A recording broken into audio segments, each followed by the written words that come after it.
you can save 20% off Truck Stop Load Board Pro for 6 months. The best tool for serious carriers. Don't miss out. Click the link in the description to get 20% off Load Board Pro for 6 months. Need capital to grow your business or cover unexpected expenses? Rock Financial has your back. Whether you're looking for a flexible line of credit, a fast cash advance, or tailored working capital solutions, Rock Financial makes it simple to get funded, often in as little as 24 hours. No hidden fees, an easy application, and real support from people who know the business. Ready to take your hustle to the next level? Tap the link in the description to get started with Rock Financial today. Wish insurance was this easy? With LogRock, it's like magic. Real coverage appears when you need it. No tricks. Get covered now. Click the link in the description.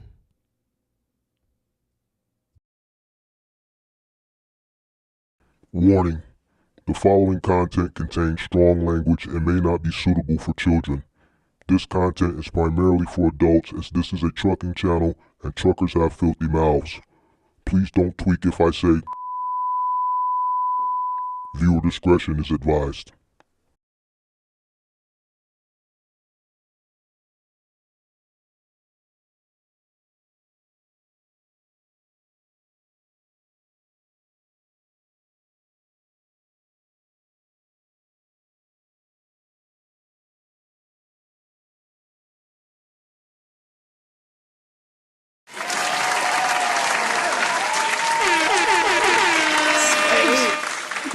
What's up? Come on in, make sure you guys hit the like button, subscribe to the channel, turn on all post notifications. How's everybody doing? Come on in, good afternoon. We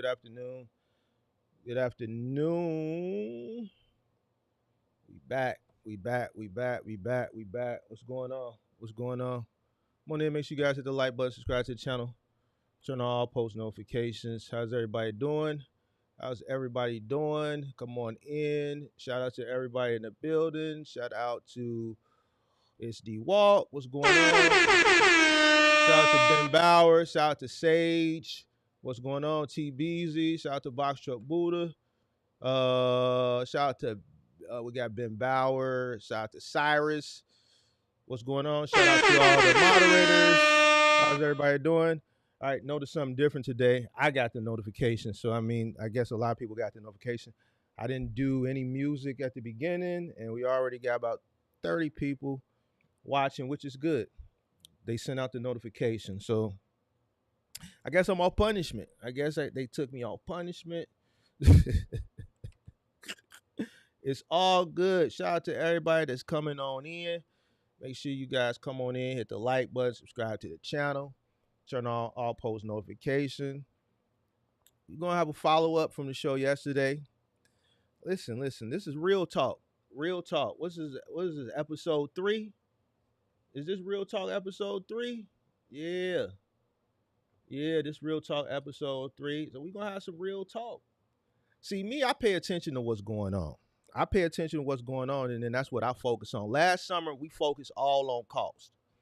The whole summer, damn near all the way to the end of the year, we focused on cost. If you go back and watch those live streams from last summer, I was drilling costs. Then I realized, like, a lot of people just ain't going to get it. They don't get it because they still don't know their costs. As time continue to go on, and I just pay attention to what's going on in just this industry and the landscape of just trucking, box trucking, cargo van, even gigging, my giggers, shout out to all my giggers out there. Then I started to realize, once I started to really hone in on this complaining shit, that a lot of y'all soft. Now, if the shoe don't fit, don't put it on. If you feel in your heart, when I say you soft, and I say you, and you get offended, then I'm talking to you. If you get moist, if your heart starts to flutter and you get angry because I say you soft, then if you're trying to figure out if I'm talking to you or not, I'm talking to you. All right? So that's why we zoning in on the mindset of the soft individuals now, because you just ain't going to make it. I'm going to be honest with you. This is business. And if you are emotional, I don't care if you're a woman. Well, Mark, I'm a woman. Too bad. This is business.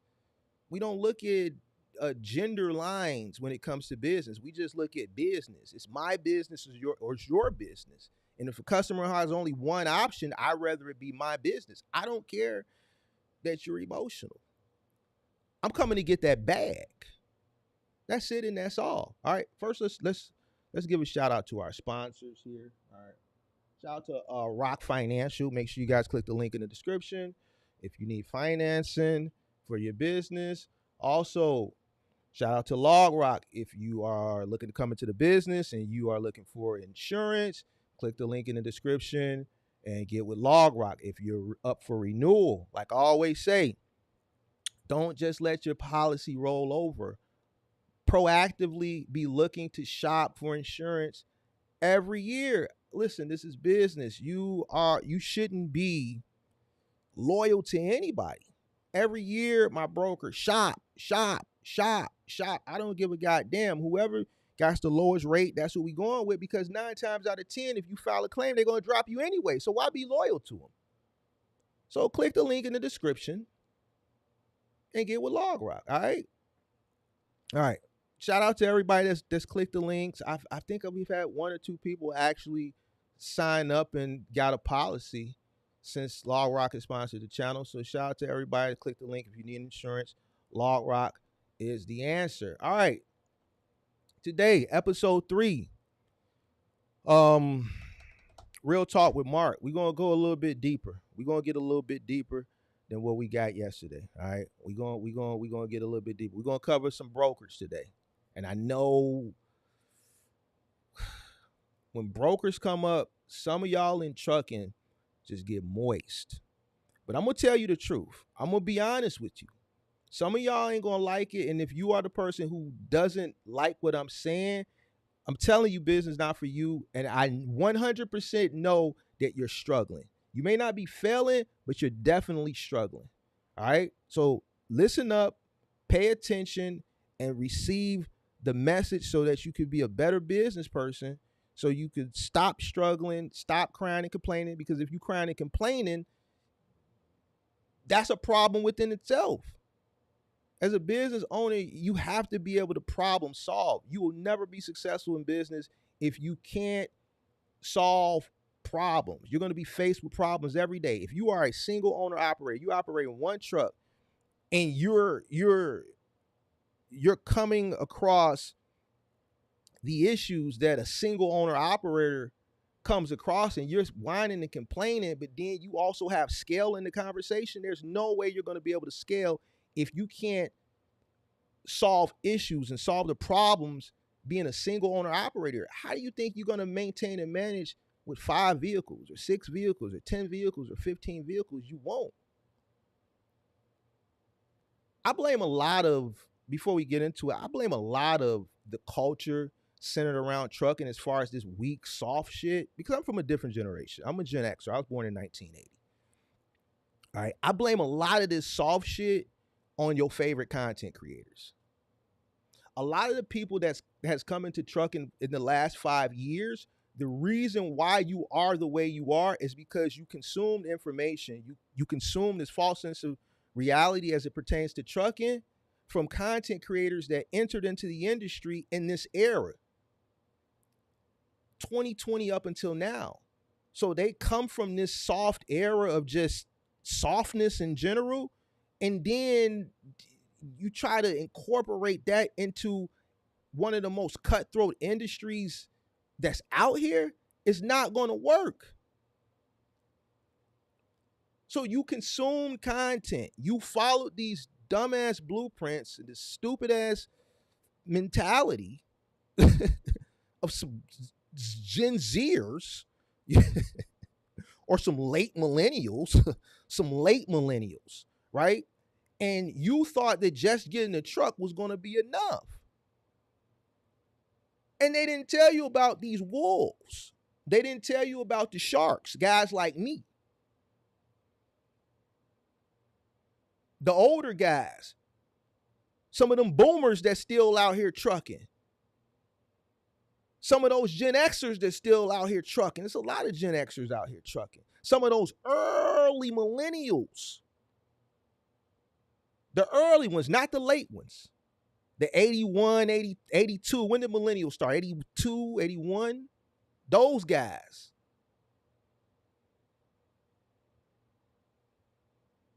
That's why when I say F them kids, you get offended. Instead of looking at what I'm really telling you.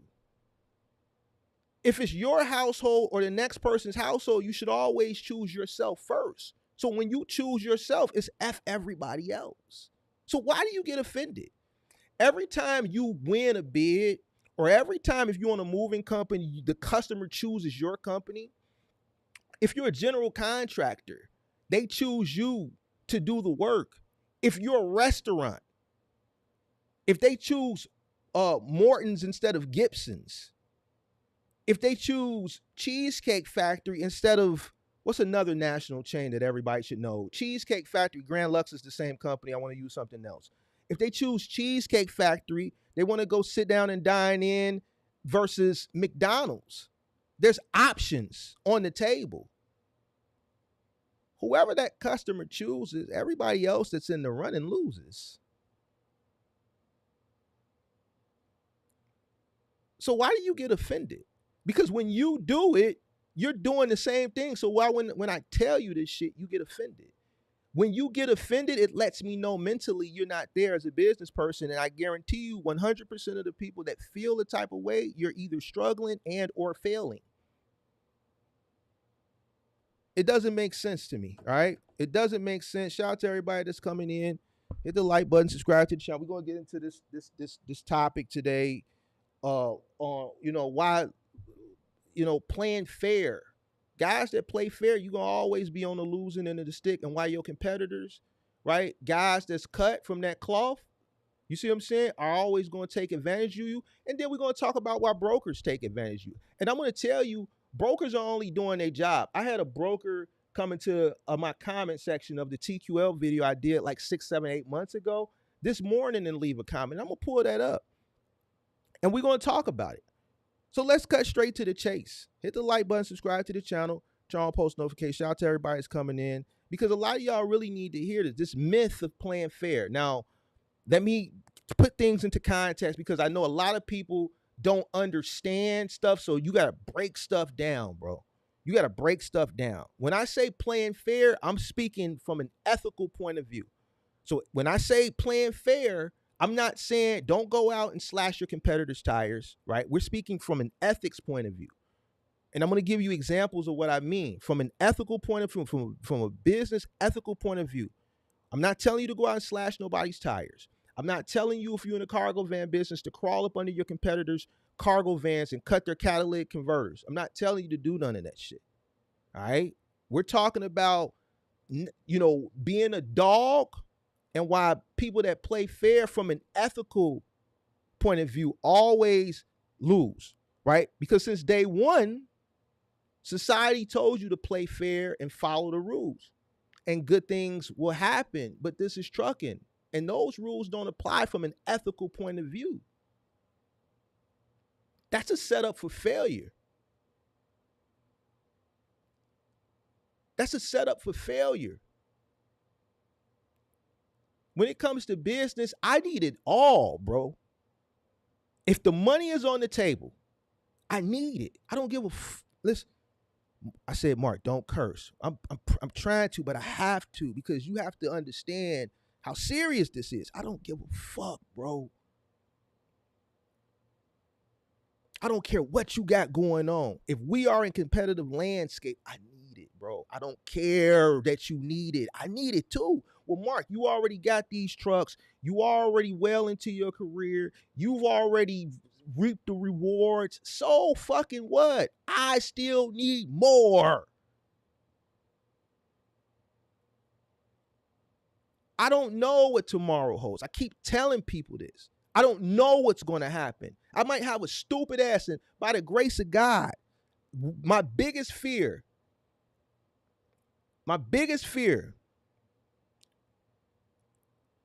when I was running, especially at the peak when I was running a bunch of trucks, my biggest fear, the thing that I prayed that didn't happen every single day was not a truck getting to an accident. My biggest fear was a truck actually hitting somebody.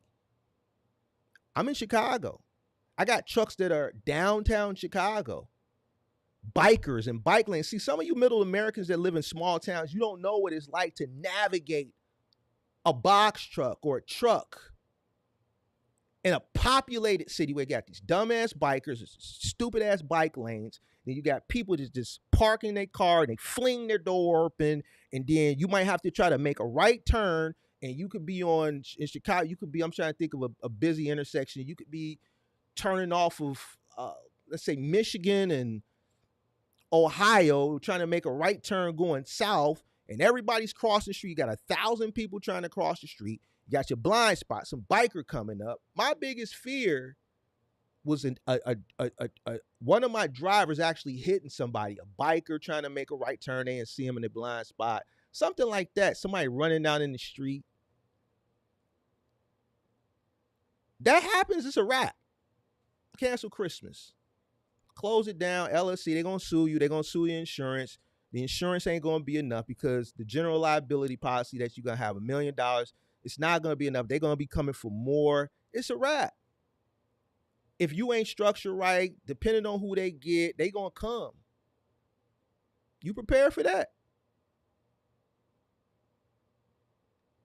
See, on this channel, we're going to have the real conversations. A lot of your favorite content creators, they never had a chance to experience a lot of shit because they're not tenured enough. I can have the conversations from a person of experience.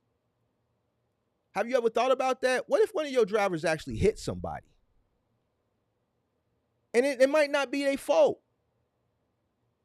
This may not pertain to a lot of middle Americans, but to a lot of people that live in really, really populated cities, this is reality. What you gonna do? Oh, well, we got insurance. You think your insurance gonna cover it? You think they gonna just sue for the $1 million general liability? Nah, big dog. They coming for it. You just killed somebody.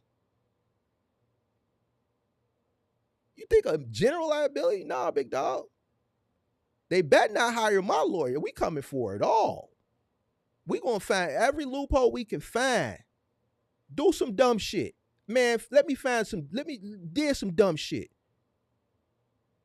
Oh, you got 2-3 companies under one LLC. Oh, we coming for all of that, big dog. You didn't separate your assets. Ooh, I talked to a trucker who was running as a goddamn sole proprietor. What? And you got a house? And you got a little raggedy ass boat on Lake Michigan? I need all of that. I need it all. I'm coming for it all, but big dog. You just bought your niece a car, your daughter a car. We need that too. Let me get that. I need it all. You know why? Because, man, I don't know what tomorrow holds.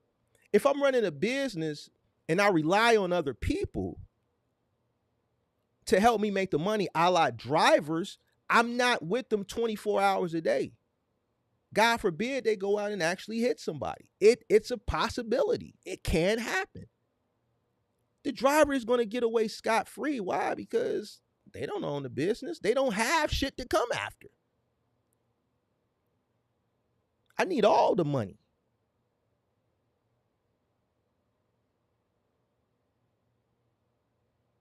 I don't stop once. We don't get complacent. We need it all. We have to prepare for what happens later on down the line. And you should, outside of business, just in general life, same situation.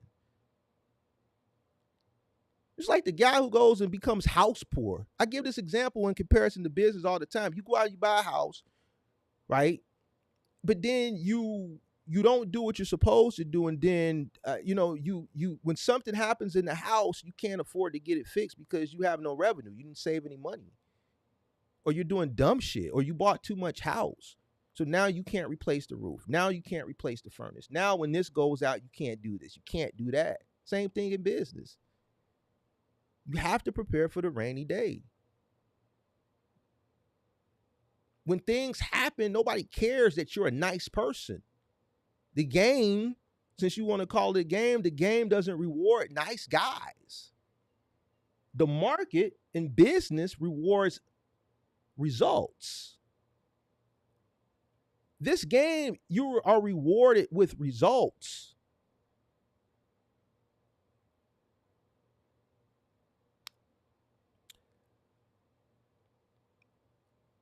When I hear people crying and complaining about being undercut, I played a video yesterday. The lady was literally crying because she felt like she was mistreated. I'm gonna tell you something about mistreated or brokers taking advantage of you.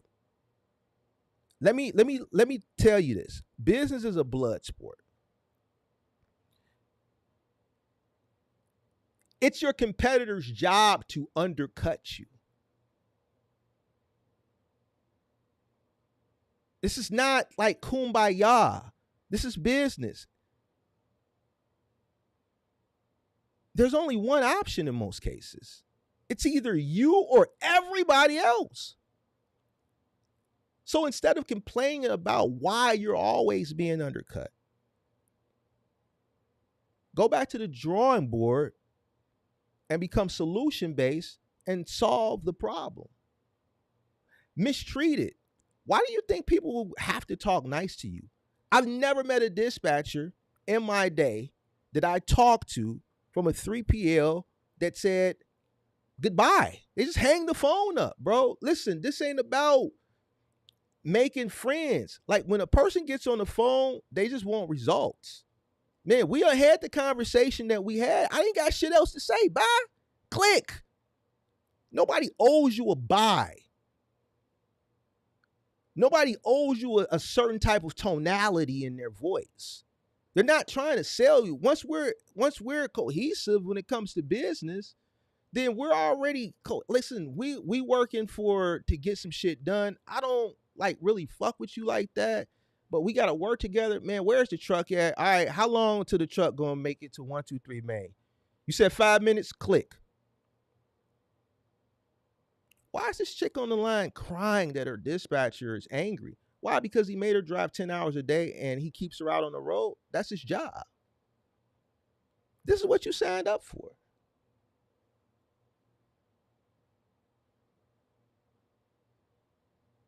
Brokers taking advantage. Brokers don't take advantage of nobody. If you believe brokers take advantage, I'm gonna be honest with you. And if you get mad, you was a sucker. You was a sucker. See, I'm gonna tell you why. And I'm gonna give you some examples. If you believe brokers take advantage, you was a sucker. I'm gonna tell you why. Because nobody can take advantage of you unless you allow yourself to be taken advantage of. Now, if you upset and you just didn't understand what I just said, go ahead, pimp. Just go ahead and get up out the game. You a middle American and you will never understand. Listen, can't nobody take advantage of you. What's the example I always get? 3-card Molly. If you see somebody playing 3-card Molly on the street and you see the lady or the guy that's steady winning and it seems so sweet, and you walk up and you put 100 and they let you win, and then man, go on, double or nothing, put 200 up, win 400. You put 200 up and you win that 400, man, go ahead and put it all up, man. I'm giving money today. He got a big old bankroll. You just saw the other person win easy. You just think this nice guy's out here just stupid, just moving the goddamn shit slow, and he's just giving money, and then he take you for everything you got. You are a goofy because you allowed yourself to get taken advantage of. Ain't nothing in this world free. Ain't nobody standing on no corner just giving money away. Why? You was a sucker. This world is dog eat dog. If you get taken advantage of a broker, it's because you got taken advantage of. You allowed yourself to get taken advantage of. You took that shit.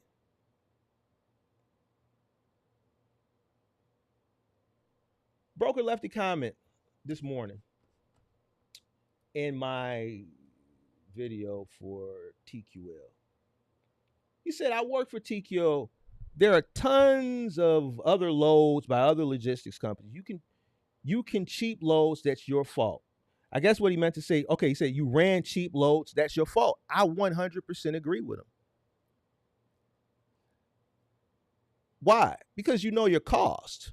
The problem is a lot of people don't know what their cost is. They listen to content creators, like whoever this is in my chat.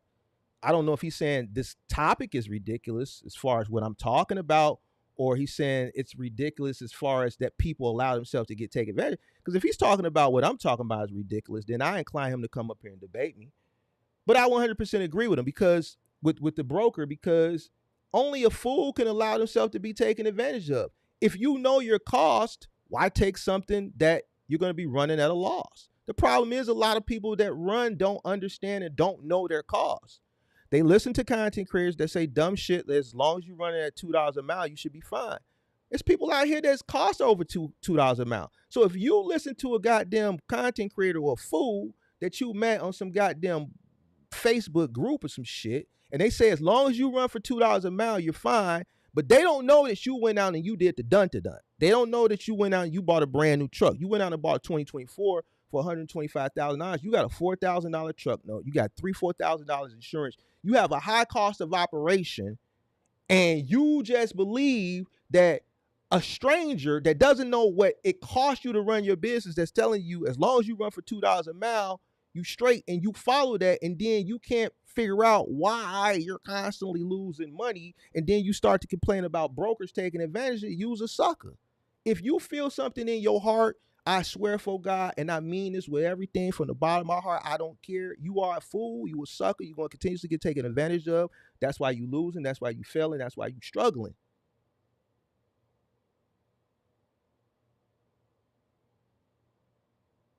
It's just what it is, bro. Listen, let me put me on the big screen. I'm not the content creator that cares about if you like me or not. Fuck you. I don't care if you like me. I'm here to tell you the truth. I'm old. I'm not young. I'm not a Gen Zer.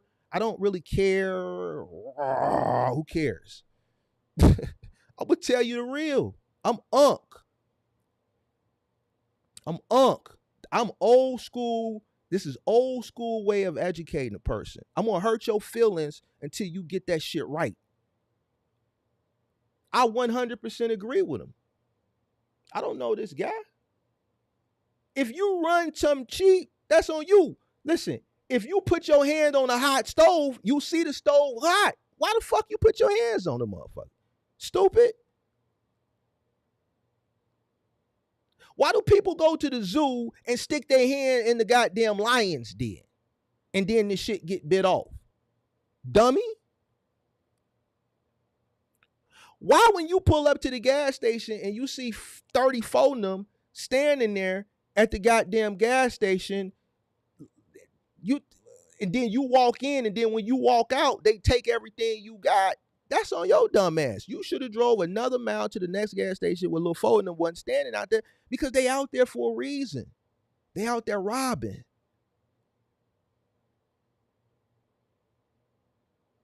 If you do something stupid, that's your fault. You should know your cost. Also, a lot of you truckers are total jerks. You guys are terrible at your jobs, or the majority of you guys can't answer check calls. Your dispatchers suck at communicating with you. Got drivers who speak minimal English but get mad at us brokers for not understanding you and also want detention. ION, whatever that is. Keep your damn tracking on. We don't lie about the weight. We don't lie about the product. We don't lie about if it's palletized or not.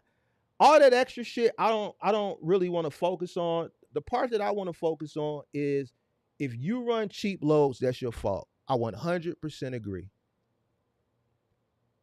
Anything that you do, any decision that you make for your business is your fault.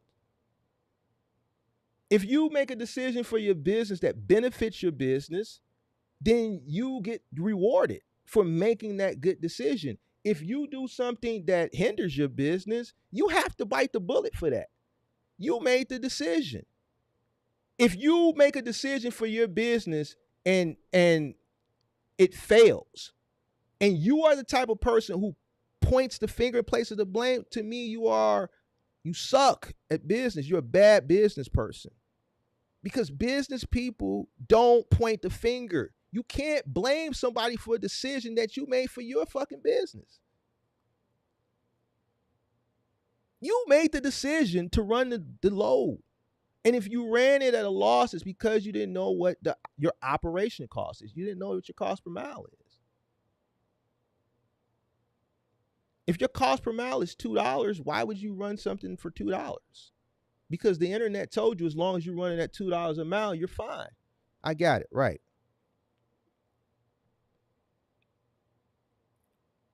How can somebody take advantage of you for a decision that ultimately lies with you at the end of the day?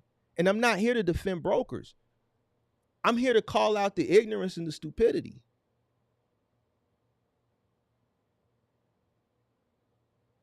Can't nobody take advantage of me unless I allow it to happen, sucker.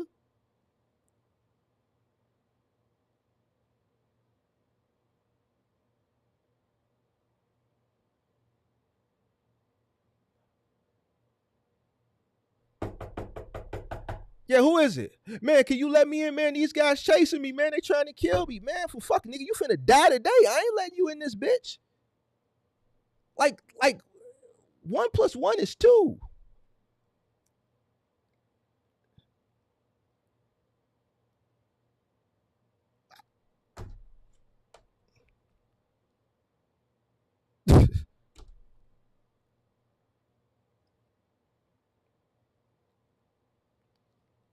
I don't understand it.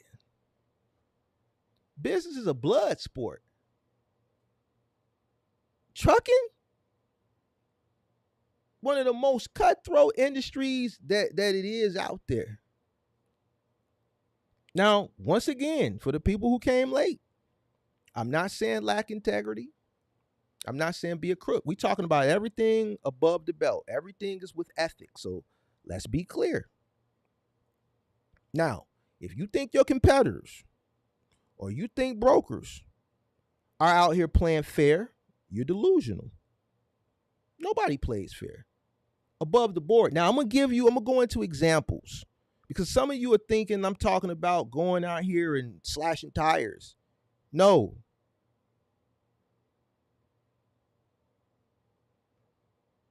Big dogs, sharks, wolves, predators are constantly making moves that you don't even see coming. What do I always say? If you've been following my channel, I always say I'm calculated. If you've been following my channel, you see I'm calculated. Even some of the encounters that I've had on YouTube with other content creators. I'm calculated, bro. I'm a big dog. The reason why I say I'm a big dog is because of the years of experience. The reason why I can always out debate these guys and call them out on their bullshit is because I'm experienced. I wouldn't be able to do it if I didn't have the experience. If I was a PPP pandemic baby coming into trucking, then no, I would be a fool.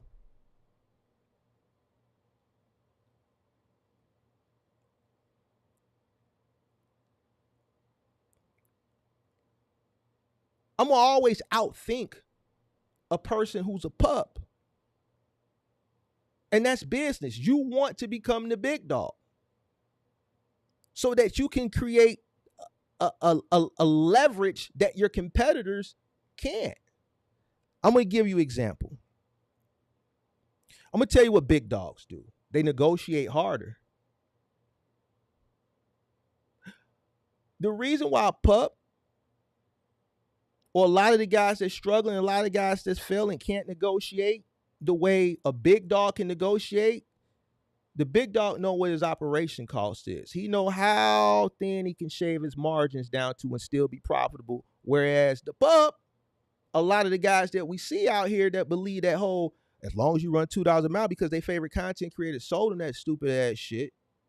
Or they just ignorant. They don't know what their cost is in general. They just look at a load board and they see $800 going 1,200 miles. Like we seen some of these people say when they came up on this call-in show. And they just look at this big number, 800, because that's probably the most money that they ever make in one sitting or one time. They run it and they don't understand, bro, you're losing money. You can't, a person who doesn't know what it costs them to run their business can never be a strong negotiator. Never. So this is how you get taken advantage of. Your competitors are always going to outbid you, right? Because they can operate better than you because they understand costs. They understood costs coming in. They didn't come in with a high cost of entry. They know how to cut their costs down because they understand that this industry operates on low margins.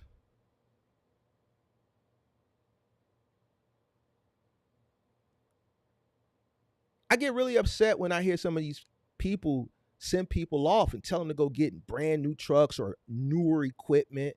We did a show, I clipped the guy the other day, and he went out and bought a $80,000 truck. What was it, like a 2017, 20? He paid $85,000 for it, bro. What are we talking about, bro? That's a $25,000, $30,000 truck all day long. He paid $85,000 for it.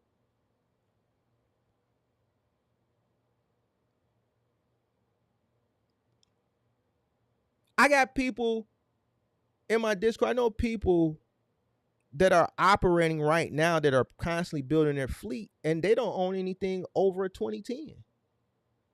And I've never heard one complaint. They actually thanked me. They said, man, Mark, the best information you ever gave me was to go out and buy older used equipment. I take my mechanic with me. I ain't really had no major issues. Little issues here and there, nothing major. Man, my margins is stupid. But the guys that go out and listen to these favorite content creators, they're telling the stupid shit. And guess what? These guys are OTR. They're not local, they're OTR.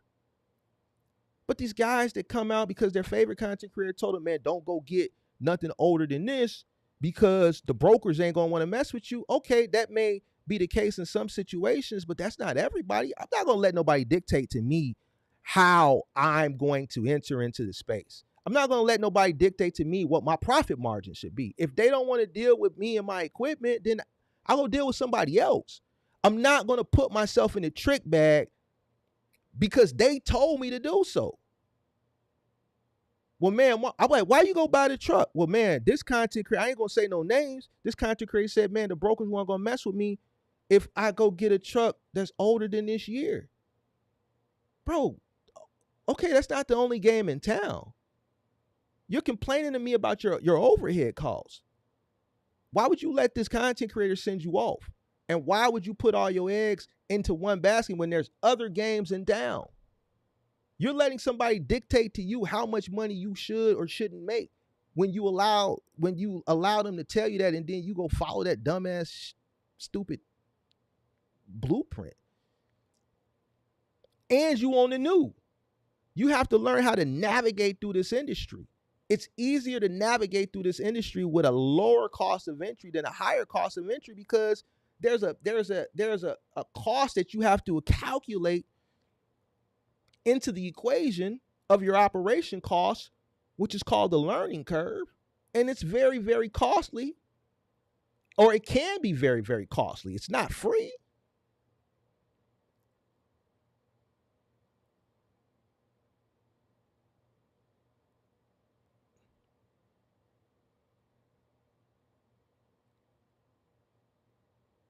You will never win a negotiation when you don't know your costs and you continuously make dumb decisions as it pertains to your business. So now, is the broker liable, or is the broker responsible, or is your competitor responsible because you keep running at a loss because of the decision that you made for your business? Absolutely not. It's their job, it's their duty to take advantage of you 100%.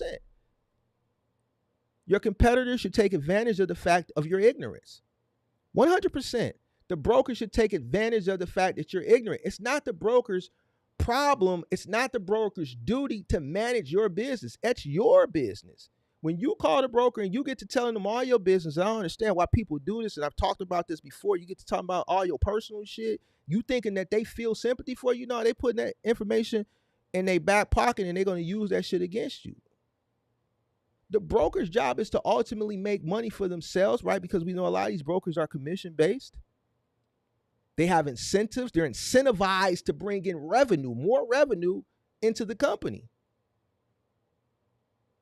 So if they're being incentivized, the more money they bring in, the more they can sell a load for, more money they can pocket, and then they're competing against other people in the company for incentives so they can even bring more money into the pocket. by bringing more revenue into the company, what makes you think they're going to look out for your best interest when they're looking out for theirs? And why do you think they're robbing you? No, they're doing their job. The problem is you're not doing yours. You can only get taken advantage of if you allow somebody to take advantage of you. Where, like, when people think that people are taking advantage of you, where do some of these people be from? Omaha, some shit like that. Lincoln, Nebraska, goddamn it. Bowling Green, Kentucky. Middle American mindset, bro. Some of y'all that's in trucking, you need to move to some of these big cities and see what it's like to really become a shark.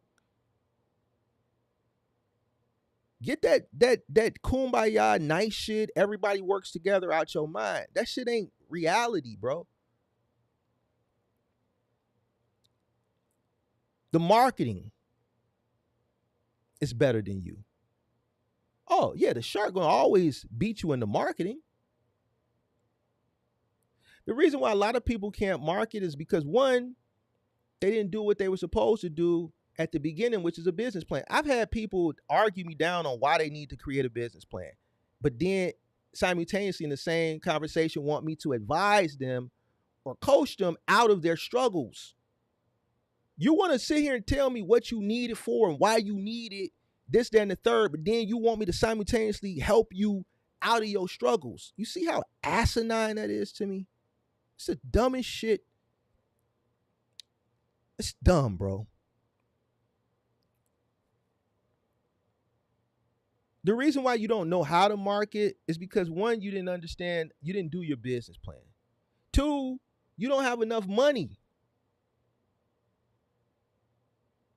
Because you believe your favorite content creators that said you don't need that much money. You can come in with a nickel or less. So now let's speak from a perspective of an individual who's not relying on a 3PL and not relying on Amazon. Someone who wants to come out because they want to maximize their earning potential. They want to maximize their revenue. They want to deal straight B2C. They want to deal directly with the consumer. What you going to do to market yourself, big dog? Pup. Moving company. Let's use that for an example. The person who comes in the right way, who doesn't come in the wrong way like a lot of people do. Let's say you want to come in the right way. You want to go get the license. You go get the household goods, everything. Boom. You go get you a truck. Boom. Now what? If you don't have enough money, what's going to set you aside from every other moving company that's a big dog in your market? Marketing. What do most moving companies do with their trucks? 100% full wrap. You going to put $6,000 into wrapping a 26-foot box truck? I am.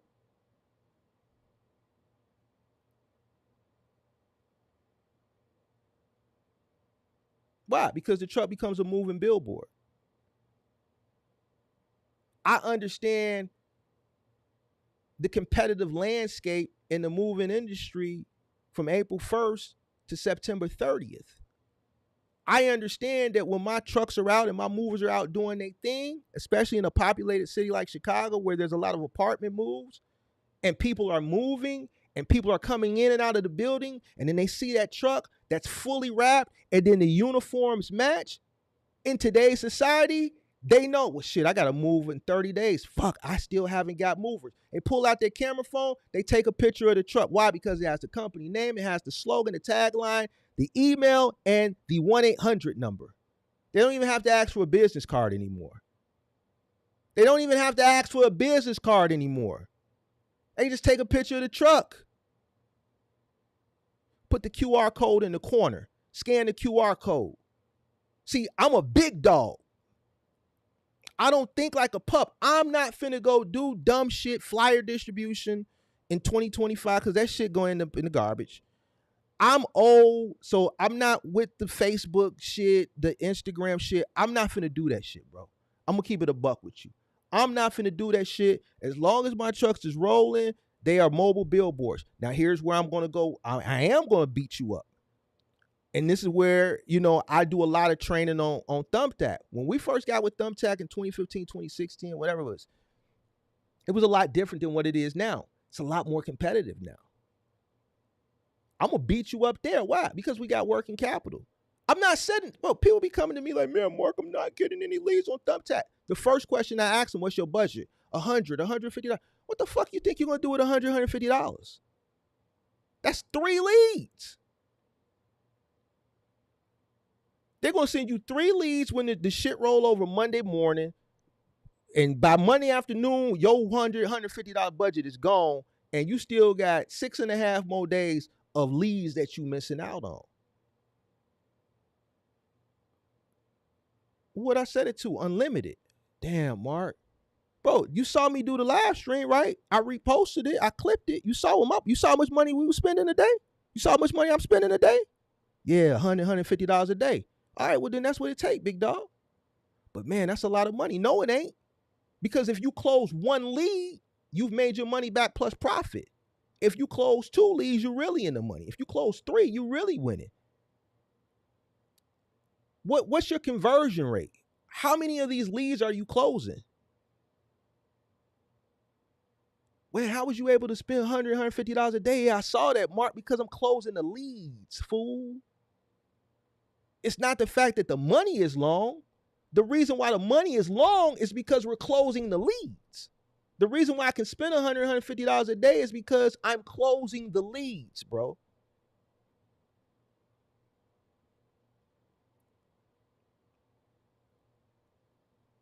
I'm taking advantage of the fact that you only have a $100 budget. Why?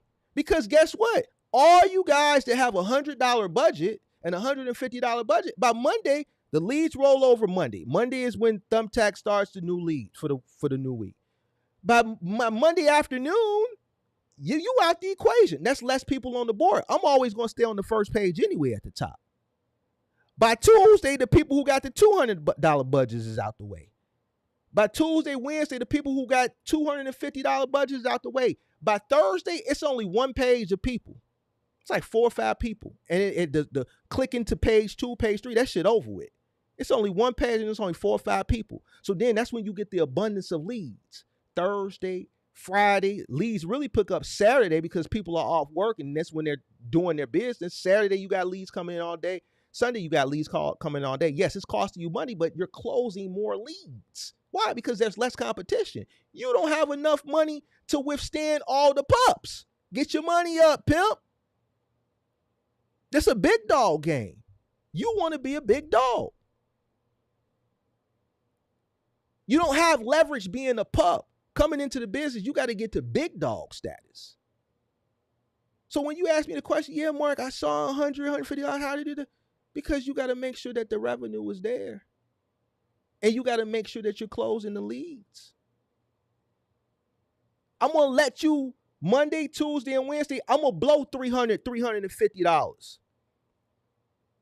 If we don't close a lead Monday, Tuesday, and Wednesday, I'll blow that little $350, $400. Fuck it. Let all the little roll guys with their $100, $150, $200, $250 budgets go ahead and eat. Go ahead and eat because Wednesday evening, Thursday, all day Friday, all day Saturday and Sunday, Saturday and Sunday, I'm eating. Ain't nobody to compete with. It's only the big dogs left. Because majority of people that's on Thumbtack wouldn't dare set their budget to unlimited. In fear. Yeah, because Thumbtack gonna send you them leads. And then it's going to be a guy like me who has the resources that's turning them leads over and that's responding a lot quicker than you. It's not my fault that you own the new. This is the competitive mindset. This is where you didn't think about coming into business because you thought that just because you had a truck, you was going to win. No, it's a guy like me that's already been in the game. You got to think about the guys that already been in the game that have resources, that have a system already in place, that's not on the truck. So they just sitting there, and as soon as the notification comes off of a lead, they already have an automated response that goes, and then now Thumbtack gives you the number. Back in the day, Thumbtack didn't give you the number right away. You had to correspond with the consumer via message, and then the consumer gave you the number. But a lot of people were complaining that they were getting leads and people weren't responding and they were asking for refunds, and Thumbtack said, well, screw it. We're just going to get you the number. So now it's up to you to contact the customer. That made it more competitive. I'm cool with it because I have the resources to do so. I'm not on the truck. If you're on the truck and you're moving and you're carrying couches, you can't stop what you're doing to be quick on responding to every lead. You got to hope that by the end of your day, that those leads that hit you up at 10, 12 in the afternoon haven't found somebody. But 8 times out of 10, they did already. You can't get mad at your competitor because they're more tenured than you and they're not on the truck no more and they have an office staff or they're sitting in an office and then they can respond to the leads in a more timelier fashion. It's your job to work your way to that point so that you can be the big dog and you can take advantage of all the little pups. It's business. We talking about it's not fair. It's probably not fair. But at the end of the day, that's your problem. That's not my problem. I was once in your position. I worked my way up out of it. I didn't complain, worked my way up out of it so that I could take advantage of other people. It's business. It's not my fault that you can't respond to a lead as quickly as I can.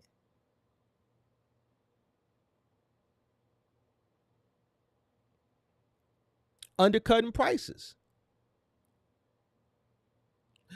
I had this topic conversation with a lady in my Discord who's starting a moving company. I used her as an example yesterday, but she's a great case study. And even AJ.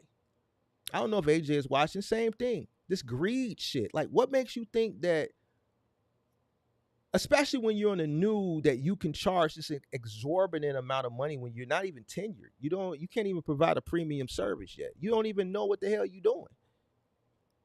And you don't have a customer base.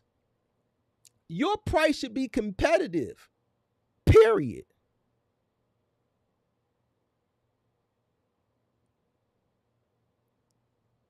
How can you get mad that someone's undercutting? You can't get mad.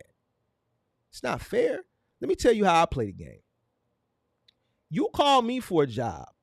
The worst thing a customer could tell me is, yeah, well, this other company we call right for, we're probably leaning towards going with them.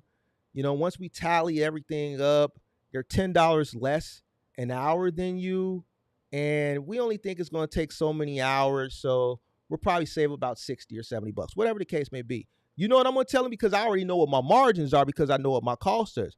I say, you know what I'm going to do? I'm going to beat their price by $10. I ain't going to match their price. I'm going to beat their price by $10, right? And then I'm going to take 10% off the total cost of the move if you book with me right now. I'm still profiting. If my profit, let's say for moving, right? Because this is a business straight to consumer. I'm profiting every which way. I'm making money off the labor. I'm making money off the materials. I'm making money off the truck.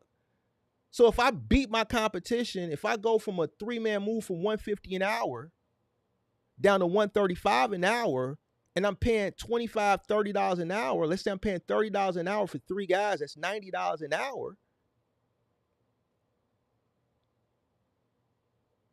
right? And I'm charging $130 an hour, I'm still making $40 an hour.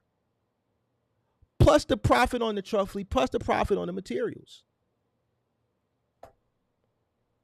I'm not finna trip over 20 bucks an hour that I'm about to lose because this guy down the street or whatever on Thumbtack or wherever they found him at on Yelp is charging $10 less than me. You think I'm gonna let that money walk out the door and I'm still gonna be making a profit? Absolutely not. I'm gonna take an extra $10 off and I'm gonna knock 10% off. Why? It keeps the truck moving, it keeps the guys working. I got this slot to fill anyway, and we still making money. And this is a new customer that's moving an apartment. So the likelihood of them moving within the next 2 years again is high. So as long as they go in there and do a good job, which we know they are going to, this becomes a customer until they move into their dream home and get married and have kids, and then we don't see them no more. So I'll take $10 off, $20 off the hourly cost plus 10% off to get in front of that customer, still make a profit, and now I got a new customer for the next 8 to 10 years. Fuck is you talking about?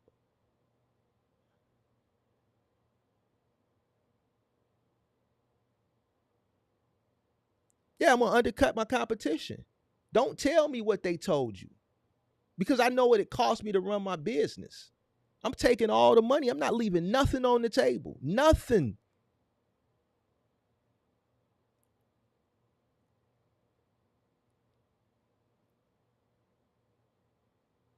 If you're in a landscape where it's not business to consumer, you're dealing business to business, you're competing with other businesses, a la OTR, because you're competing on the load board, a la 3PL, you're competing against other final mile carriers for opportunities.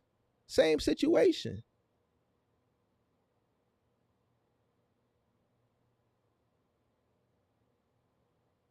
When people say, why are they taking cheap freight? This shit used to upset me last year because I tried to explain this shit to people, but people are just not smart, bro. You can't get mad at someone for taking something at a lower cost than you would take it for. Just because they took it at a lower cost does not mean they took it at a lower cost unprofitably. Just because your cost of operation is high does not mean that the next person's is. Even if they took it at a lower cost, unprofitably, ignorantly, it's business. Listen, let's talk big business. There's companies that are willing to operate at a loss for years to put their competition out of business because they have the revenue to do so.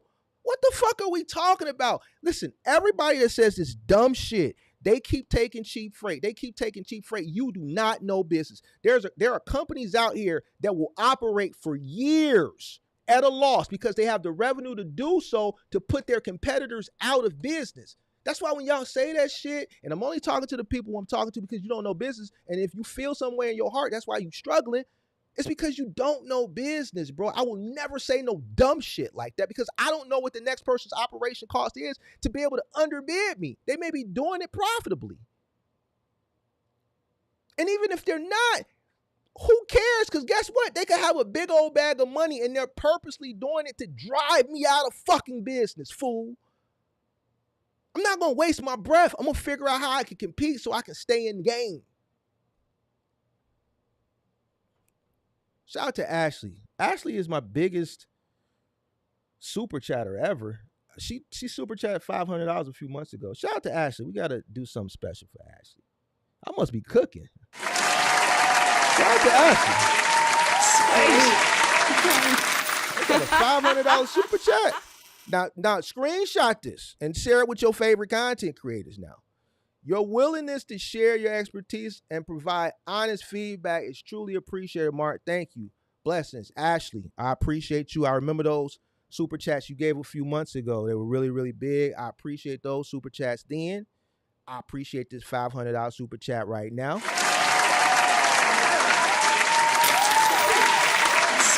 Appreciate that, Ashley. Appreciate that. Thank you very much.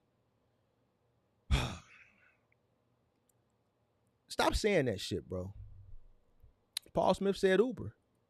Uber has only been profitable one quarter since their existence, and that was Q4 of 2023. The reason why all the startup rideshare companies that have come and gone, I can't even remember the name of all of them, but there's been quite a few that have tried to compete versus Uber and Lyft, and they can't because Uber and Lyft can consistently operate at a loss. And they still have about another decade of money that they can do it for another 10 years. So everybody that's trying to start a rideshare company where you're just going to complain, man, they keep taking rides. Man, they keep taking cheap rides. That's their business. If the shareholders are okay with it because they see the vision later on down the line, then that's their business. What are you going to do to compete? If you were smart, instead of complaining, you would take your goofy ass to Silicon Valley. First of all, you would come up with a business plan that you could compete. Then you would take your goofy ass to Silicon Valley and try to get you some angel investors or try to start crowdsourcing, crowdfunding and find some seed money and some angel investors and some venture capitalists that'll invest into your shit and give you billions of dollars, and then you can pay yourself a multi-million-dollar salary to operate at a loss too. How you gonna get mad at them that they operating at a loss? The guy who started Uber, Mike, man, they cashed him out back in 2017, 2018. He ain't been involved in the company for about damn near almost a decade now. He cashed his billions out damn near a decade ago. He long gone.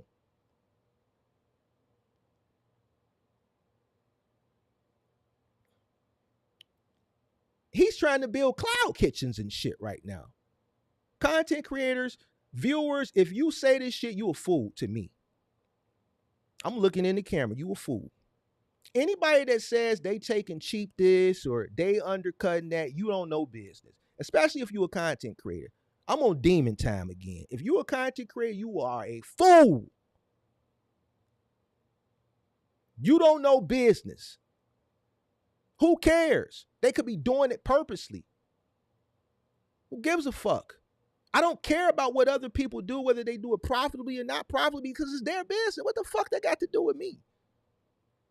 If you sitting up there complaining about other things because you failing, it shows who you are as a business person. You are weak.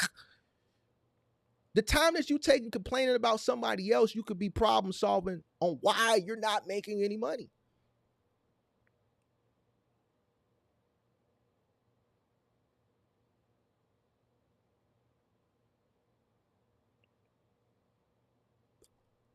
Become the big dog. It's not hard to become the big dog in trucking. I'm gonna keep it right because most of your competitors are stupid. Most of the people in this industry are not bright, bro.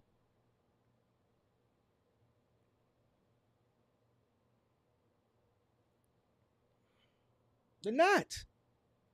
It's easy to win in this industry because your competitors are not that bright. I wouldn't waste my time complaining. All I see when I see a lot of these people that be complaining on the internet is food. That's all I see, bro. I don't see nothing else but food. Let me tell you what another thing big dogs do to get you up out the way.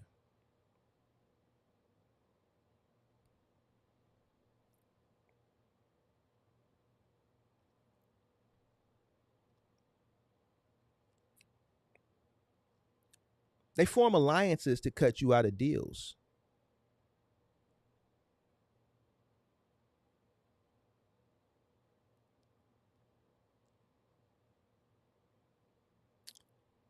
Mm-hmm.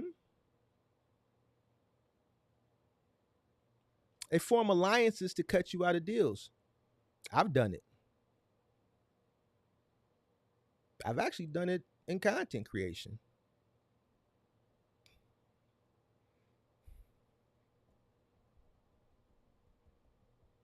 Listen, let me tell you something. In business, it's either you with me or you against me. I've said it all the time. This is why we don't leave money on the table. It's not just all so much about me, right?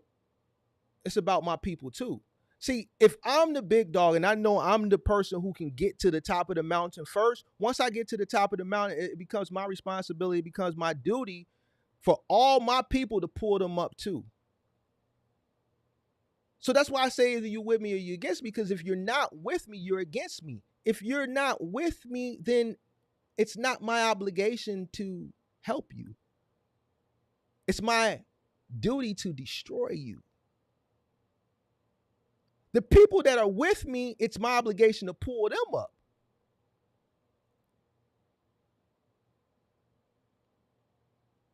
Well, Mark, it's enough money for everybody. No, it's not. It's only enough money for us.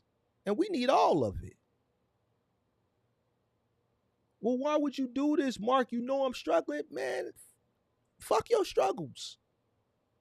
Man, Mark, man, you know my truck is breaking down, man. You know, we talk every morning on the dock, man. I told you, you know, my child is autistic and you know, it's just not going well. Why you tell me all your business? Just because you see me come here with this truck and you think we are the same?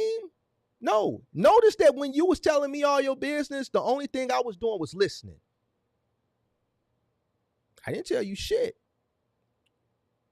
I kept saying, damn, dog, that's fucked up. Damn. Damn. I hit you with the same shit that everybody else hit you with. Damn, bro. For real? Man, I hope it all work out for you.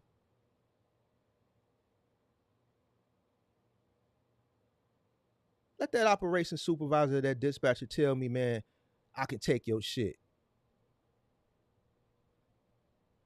I'm taking it. Man, Mark, I heard you they could give you my route, man. How could you do this? Bro, it was an opportunity. I couldn't let it pass me up, big dog. Man, everything gonna work out for you.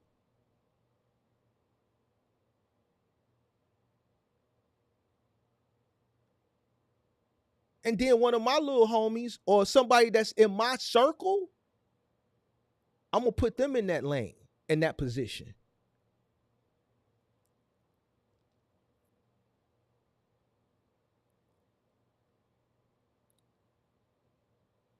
If you come to me with an opportunity because you know the value that I can bring and I can help you, and you say, man, yo, you know anybody else? I'm not going to recommend my competitor. I'm not going to recommend a person that I don't fuck with. I'm going to recommend the person or the people that I fuck with, my people. Well, Mark, what you think about this person? Well, shit, man, go ahead. But I don't fuck with that person. So if you go fuck with that person, I'm going to remove myself from the equation. Damn, for real? Yeah, I don't fuck with them. So if you want me, then you going to take me and my people. I'm not working with nobody I don't fuck with. There's no nothing. So it's either my way and my people, or man, go and find yourself.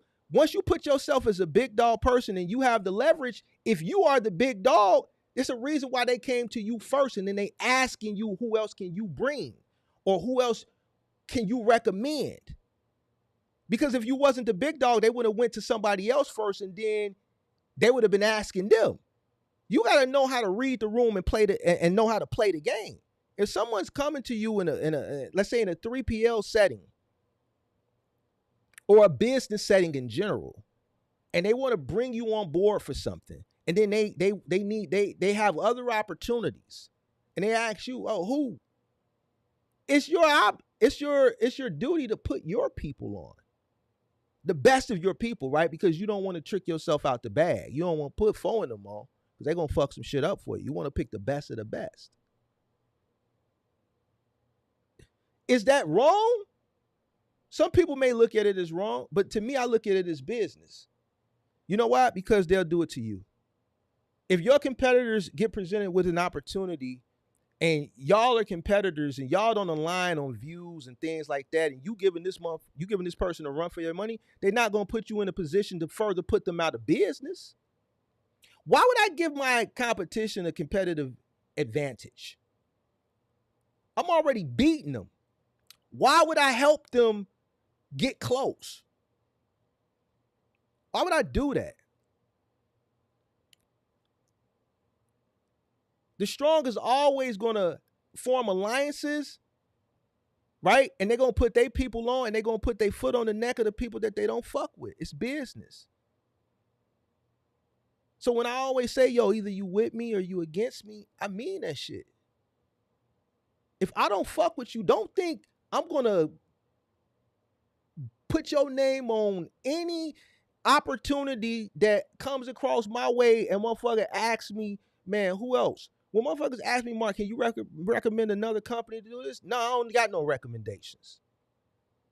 And if I don't have somebody that's in my circle, then I ain't got no recommendations.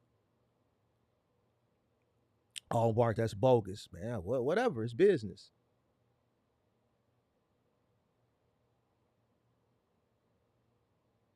Mark, can you recommend another moving company? Nope. Mark, can you recommend another final mile company? Nope. Mark, you know somebody with a truck? Nope. If it ain't one of my people, then it's nope.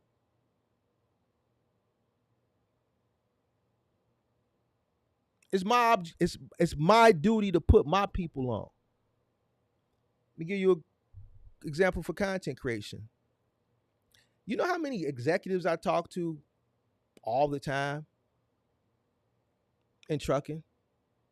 I have teams meetings all the time with these people. Now, people in my Discord know that because the people in the Discord have a more closer relationship with Mark outside of YouTube because we'll be in Discord sometimes for a long period of time. So they'll see how I'm moving throughout the day. So they know more on the outside of YouTube.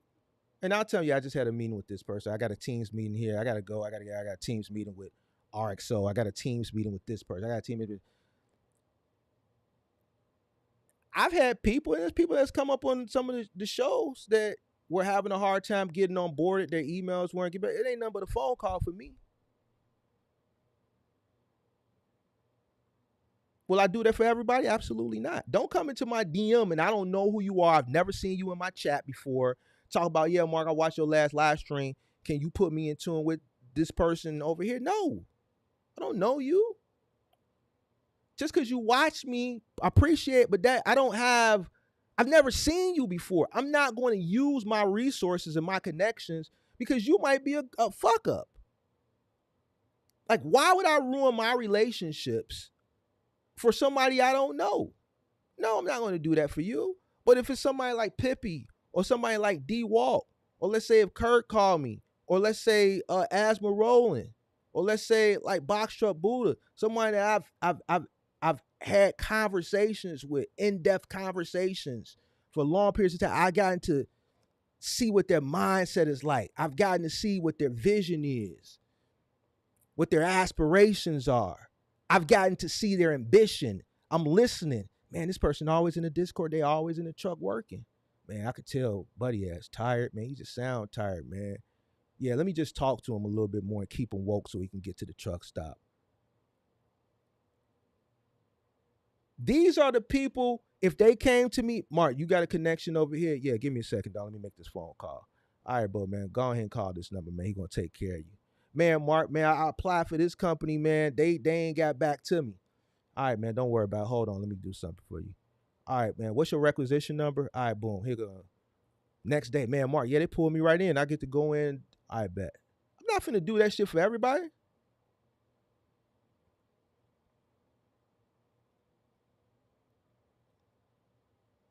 I'm not finna do that for everybody. Why would I? You're not really with me like that. I'm only going to do that for the people that are with me, that rock with me.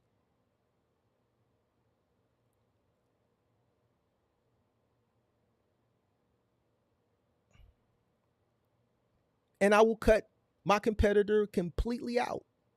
If you want me, then you get what come along with me. If you want them, then take me out the equation. But what? We better than them. You need me, so then they gotta go. It's business, big dog. Is it fair? Probably not. But it is what it is. You dig what I'm saying? Information. Stop telling people all your business. It makes you weak. When you tell people all your business, especially your competitors, you met some retard at a truck stop and you exchanged numbers. Shout out to Hype for that super chat. Appreciate that. Appreciate your insight, honestly. Shout out to you. Appreciate that. Once again, appreciate my biggest super chat.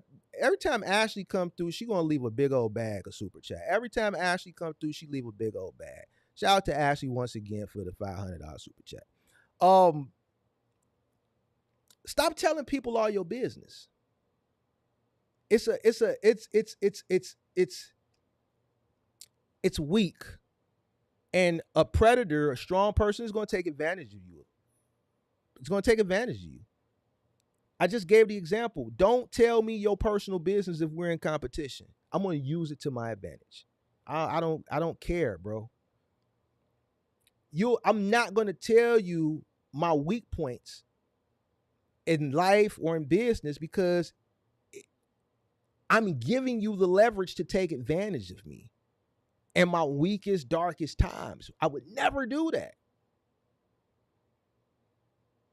It's just like when Kurt was talking about people call up to the brokers and they trying to find a load and they telling the person, man, my truck just broke down. I just had to pay all this money to get my truck, man. I need this, that, and the third. Or man, my truck, I need to go get it fixed. Why would you tell a broker something that now they can take advantage? Because now they know you desperate. Why would you tell the person that's at the dock next to you all your personal business because you already struggling? Your percentage that they grade you on is declining, and they may be looking to replace your ass, and the person they replace you with could be the person that you talk to and you tell your business to every day.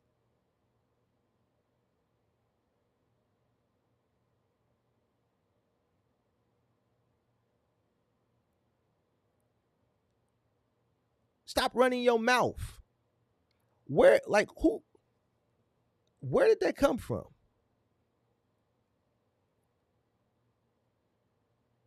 Where did that come from? Where do so many people, didn't your mama ever tell you stop, you talk too much? Now, I'm only talking to people I'm talking to. If the shoe don't fit, don't put it on. Did your mama ever tell you, man, shut your mouth, you talk too much?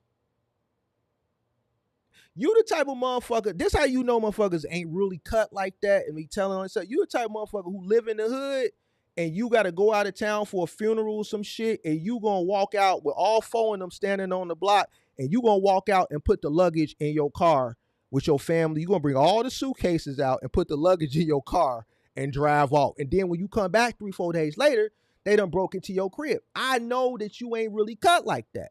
See how I can get these examples here? Because this you ain't cut like that. You talking too much and you ain't even saying nothing. You telling all your business. So now when they break into your crib, it's because you walked out in the middle of the day with all your luggage and your family, and you got in the car and you drove off. So they know you finna be gone for a few days. Now they got their way to do whatever they want to do in your crib. It's the same situation. When we used to go out of town back in the day, when we was a kid, mama used to put the shit in the luggage in the middle of the night, late at night, in the middle of the night, and then we get up early in the morning and leave. Stop running your mouth. Stop telling people your business.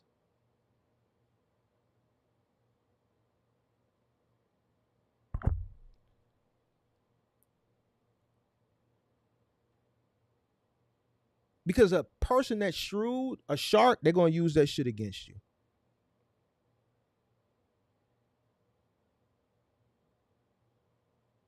Let's get back to brokers. Brokers are not in business to be your friend. Nobody's in business to be your friend. There are no friends in business. There's none.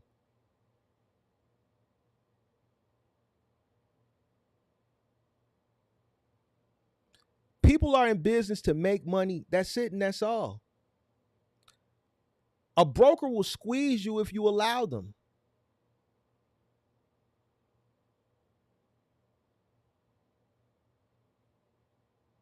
It's not their job to micromanage and to run your business for you. It's your duty to run your own business. That's it, and that's all.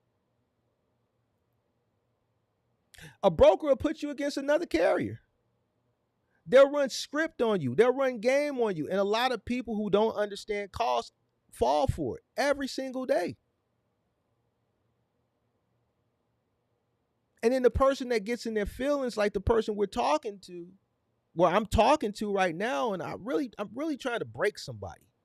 I really hope there's somebody out here that this is really resonating with. And if you are that person, I know you're that person because you moist right here in your heart. You don't like what I'm saying because it's true. Then you the person I'm talking to.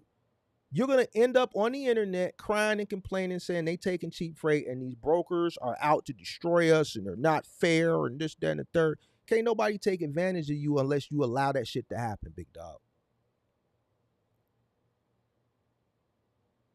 I talked about it yesterday, this whole participation shit. Just because you have a truck doesn't mean somebody owes you a living, whether it be the broker, the 3PL, the consumer. I know your favorite people told you, go get a truck. One of your favorite people told you, I really be upset with him. Out of all the people, I'd really be upset with one person because I would expect a person who's older, who has life experiences, not to mislead shit like that. I'm totally against that. Just go get a truck shit. No, there's steps that you should take prior to going to get a truck. Going to get a truck is not enough. And here we have plenty of case studies of people that followed that same stupid ass mindset. Just go get a truck. And guess what? Once they get a truck, now they in the game. They went and spent the money. The truck is costing them every day because they don't have the resources or the knowledge to know how to move the truck. And then 30 days they done. 2 weeks they done. 60 days they done. 90 days they done. No, it's not just go get a truck. Just because you go get a truck, nobody owes you a living. Once you go get the truck, you get in the you in the game now.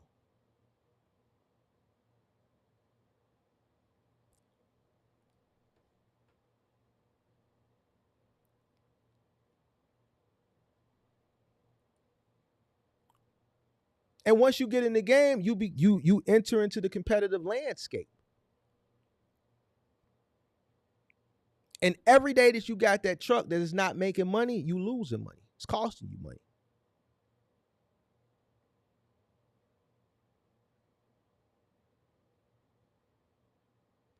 Nobody owes you a living.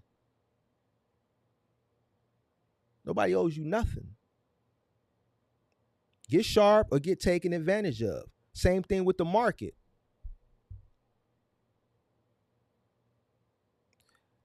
Hey Pippi, go ahead and whoever this guy is,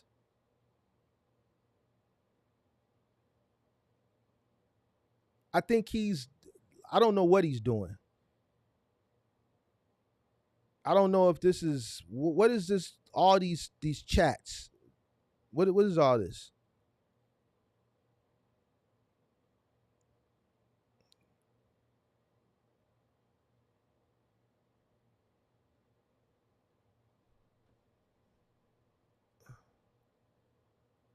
Let's talk about the market real quick. Hey Glitch, man, what you on, man? What are you responding to? I'm not talking to you. So are you in your feelings? Let me finish this and then we can cook. Give me a second. The market don't care about your feelings. And I've talked about this in the past. The market is going to change. It doesn't care about your business. It doesn't care about shit. If you can't negotiate, if you don't know your numbers, if you don't know your worth, fuck your worth. Right? It's been plenty of times where I've taken shit profitably, but I felt like it was worth more, but I took it profitably and I could have got more, but I might have taken it for less because I had to undercut my competition. So even though we were profitable, I took it for less because I had to undercut my competition. Some of y'all ain't gonna be willing to do that. Getting back to the market, it's not the broker's fault that the market shifts. It's on you for being unprepared. I try to get away from the pandemic, but I think the pandemic is what spawned a lot of the mindset that we have today as far as people, especially in box trucking. You know, the barrier to entry is so low, and this is why you get a lot of people that come into this shit thinking it's a hustle, and they got a hustle mentality, a day-to-day mentality, and this it's business. You're not gonna get far with a hustle mentality. Why? Because there's competitors out there that aren't looking at it from a hustle mentality. They have a business mindset and they destroying you. They're not complaining about the dumb shit that you complaining about. It's nobody's fault that you're failing. The only person's fault it is your own. Learn the game. Learn your costs per mile. If you're a guy that's running OTR, stop being weak. Stop being soft. If you find yourself complaining, stop. Take a deep breath, Go back to the drawing board, and whatever you was complaining about, instead of complaining, look for a solution.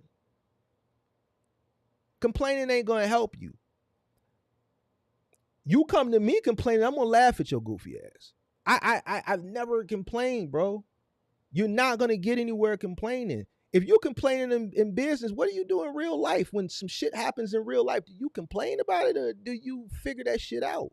It's just like the shit when I reacted last week to the guy with the 50,000. Then I put the video out today when the buddy came up and he wanted to defend that shit. I destroyed him. Why, bro? Because like, why are you defending this goofy shit, bro? These are the mindset of people who ultimately just can't make it and can't survive in a business landscape.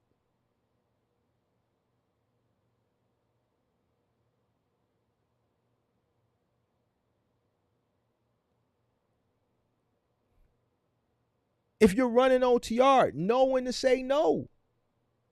If you're in business in general, know when to say no. There's jobs that I've turned down.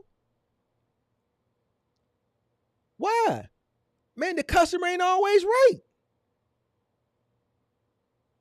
This ain't hospitality. This ain't the hotel industry. This ain't the restaurant industry. Those industries, the customer always right. In this industry, no, the customer's not right. I'm not going to let a customer tell me I can squeeze something the size of a watermelon into something the size of a lemon and tell me I can do it without damaging something. And if I do damage something, don't worry about it. Just get it in here. Why? Because I know at the end of the day, they're going to say, well, what about the damage you caused? Well, man, you told me don't worry about it. Well, you the professional. You didn't have to do it. You know why I can say this? It's because it happened to me when I was ignorant. And I never did it again. I realized very early that the customer ain't always right. And just because the customer say something, I can't trust the customer. Yeah, get it in. Don't worry about the wall. We'll just patch and paint it. Don't worry about it. Just get it in here. But what about my wall? Well, you said don't worry about it. Well, I ain't the professional. You the movers. I hired you. You could have said no.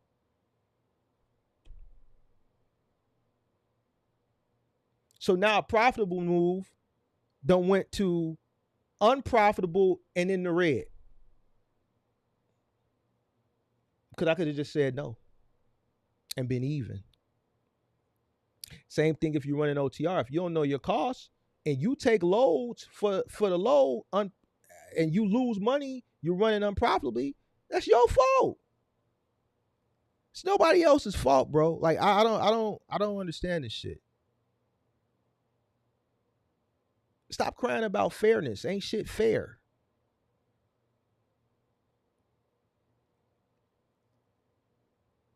It's nothing fair, bro. It's business. At the end of the day, it's business. That's it and that's all. Hey, Glitch, I'm done with my lecture. If you want to talk, there go the link. If you don't click the link, then I'm not going to respond to a million whatever this shit is that you put up here. I'm not responding to all this shit because none of it's an incident that happened 2 days ago. I want to discuss before you go. All right, there go the link. There go the link. There go the link. There you go. The link is pinned.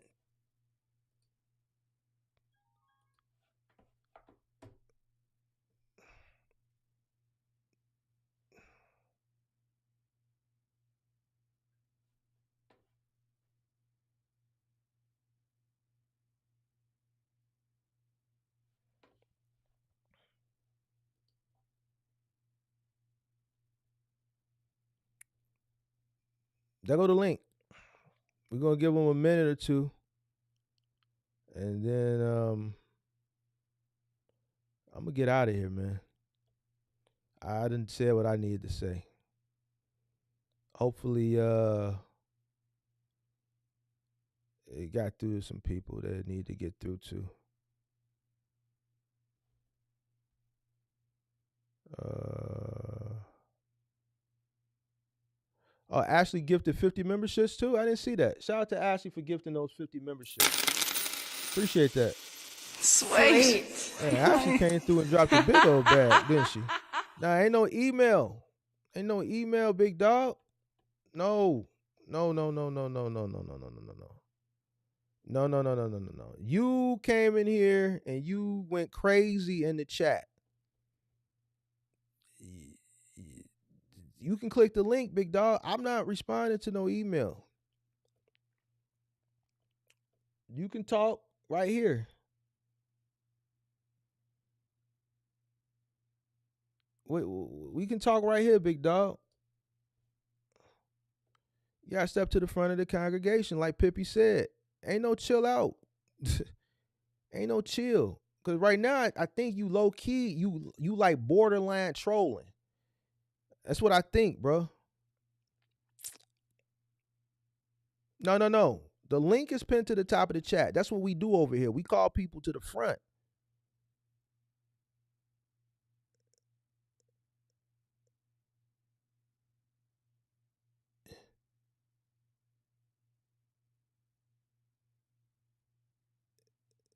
It's a borderline troll, I think, Pippi.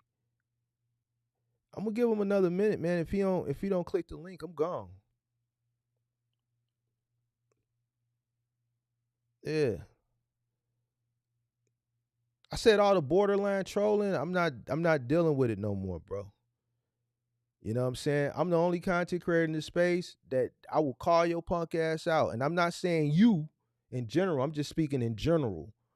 You know, I don't want to, like, if you come in here and you want to type all this, you got the time to type all this stuff. I'm looking like, why do I keep seeing the same red shit out the peripheral in the screen to the right? And it's you. What is all this shit you typing, man? Why do you got this much time to type? What are you doing that you got all this time?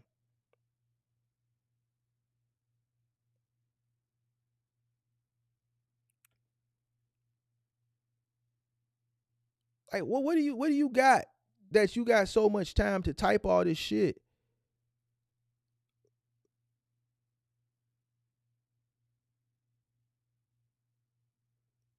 You said no troll, but bosses need to tell their employees that they are not insured through Penske?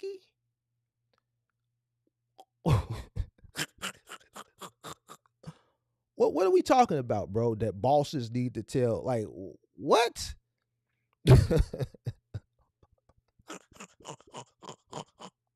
Bro, what are you talking about? Bro, where are you from, bro? Where are you from?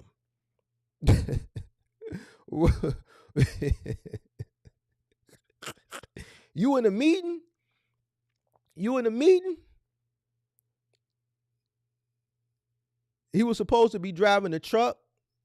What? No troll, but bosses need to tell their employee that they are not insured through Penske. First of all,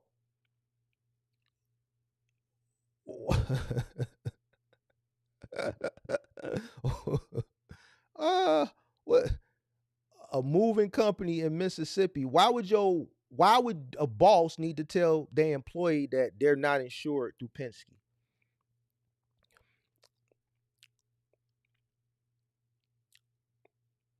What are we talking about, bro? Be more specific, bro. Like this shit don't make sense to me, bro. Did you have a Penske truck and you a driver that you sent out got into an accident and you didn't have an insurance? Why would a boss tell their employee that they're not insured through Penske? What? Why does? Because if something happens, he won't pay out of pocket. First of all, why is it a owner's obligation to uh, tell an employee the inner workings? Like, why are they obligated to tell an employee the inner workings of the business? Like, I don't understand, bro. The customer did, bro. The customer ordered the truck. So what are you saying? You did a move, and so basically what you saying, you're an unlicensed mover.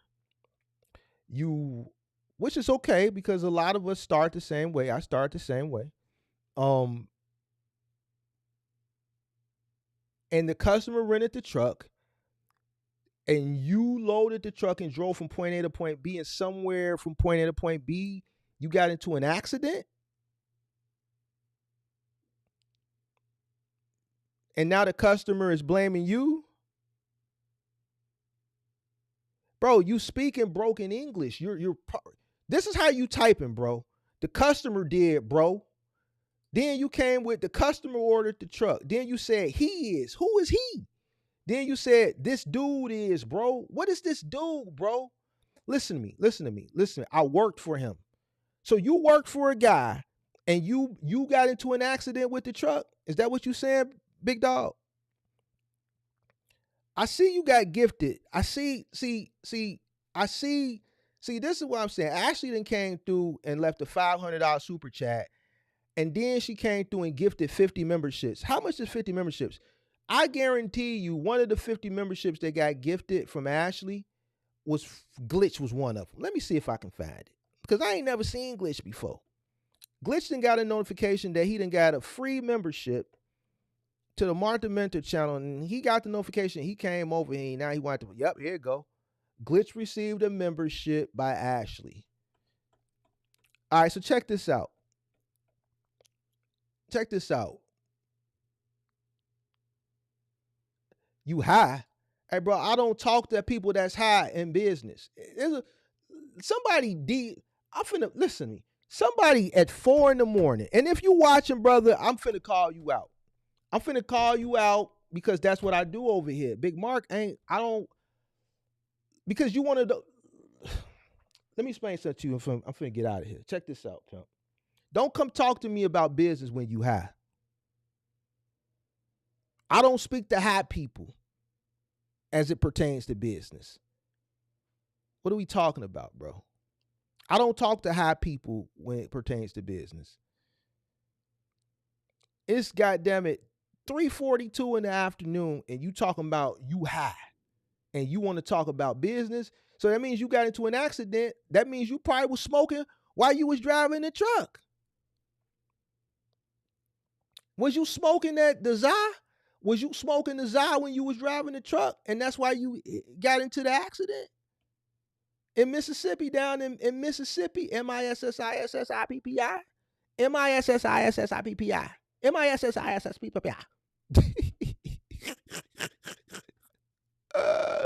Bro, I don't believe you. How you get into an accident with the truck, big dog? How you get into an accident with the truck? You already say you smoke weed, don't you? Boy, don't you smoke weed. Bro, I don't, because one thing I know about weed smokers, they always got to smoke. So let me answer your question, bro. Hit the like button. Hit the like button. Subscribe to the channel, turn on post notifications, because I got to get out of here, bro. I got to get out of here. Listen to me. If you were driving a truck for a customer, they rented the truck for you to do the move, and you got into an accident with the truck, then no, the responsibility of the truck falls on the rentor. So whoever the rentor was, then that's the responsibility of them as far as the deductible or whatever the whatever. If they didn't get insurance, then the responsibility as far as the repairs, the costs that are associated with it, ultimately relies on them. All right. So now I answered your question. The responsibility falls on whoever signed on the dotted line to rent the truck. All right. So there's your answer, bro. All right. There go your answer. There go your answer, big dog. There go your answer, bro. All right. Because shout out to Paul Smith. Said I'm cooking today. Appreciate that. There go your answer, big dog. Let me tell people this too. I'm gonna call somebody else out. I said I wasn't, but man, it's a business channel, and I gotta teach people business. I'm gonna play some for you, and this probably person because I saw that this same person that reached out to me in the DM in the middle of the night, like 4 in the morning. Like, first of all, I'm sleep at 4 in the morning. All right. I'm sleep, bro. Like, I'm not, I don't want to talk, bro. And if I am up, listen, I'm sleep at 4 in the morning. And if I'm up at 4 in the morning, trust me, whatever I'm doing at 4 in the morning, that I'm up, I'm not gonna stop doing that to have a conversation with you about box trucking. Better believe it. Better believe it. All right. But the person that hit me up at 4 in the morning was just high as Georgia pine, high as a kite, and want to talk about business, bro. Listen, don't ever hit nobody up. And this person, they joined the membership, they joined the Discord and everything. And this is a testament to tell you, like, I don't really give a fuck. I don't care that you joined my Discord. I don't give a fuck that you paid to be a member. If you wrong, I'm gonna call you out because ultimately it's my job to get you on the straight and narrow. Even that you're contributing to the platform, when you wrong, I have to call you on your bullshit because I ain't no sucker. I'm not like your favorite content creators that's gonna succumb to the dumb shit because it benefits them. I'm not that person. Somebody came into my goddamn DM in the Discord, high and drunk, and want to talk business, and uh want to have a conversation, bro. Listen, don't ever, if you find yourself in a situation where you're high or you're drunk and you want to talk business with a business professional, don't do it. Wait till you come down off your high and then reach out to the person. I'm not gonna play this shit. I ain't gonna play it. I was gonna play it, but I ain't gonna play it.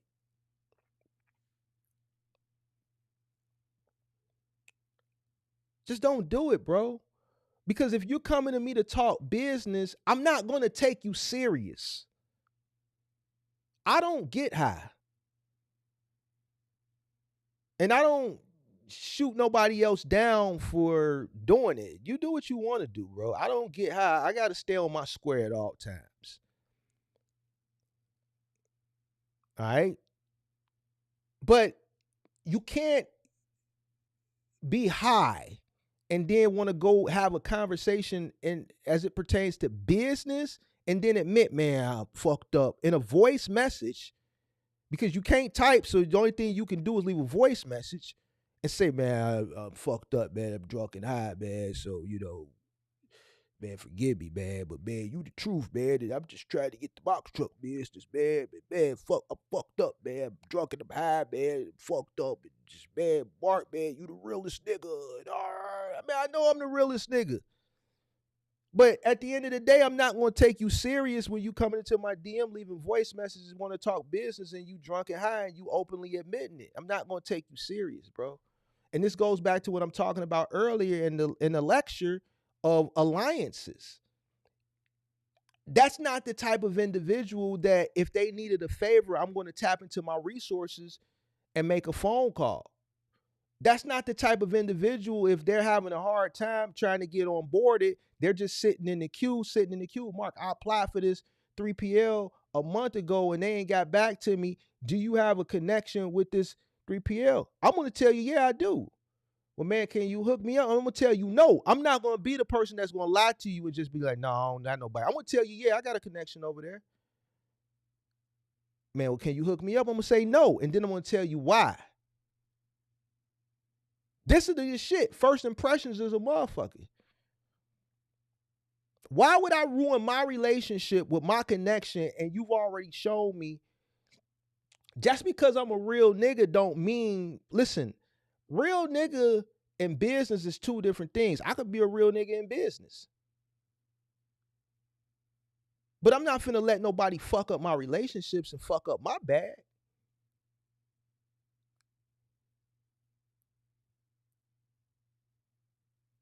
A lot of people get that real nigga shit fucked up. Just because you a real a nigga don't mean you're going to associate with the dumb shit. Now I'm gonna call the dumb shit out.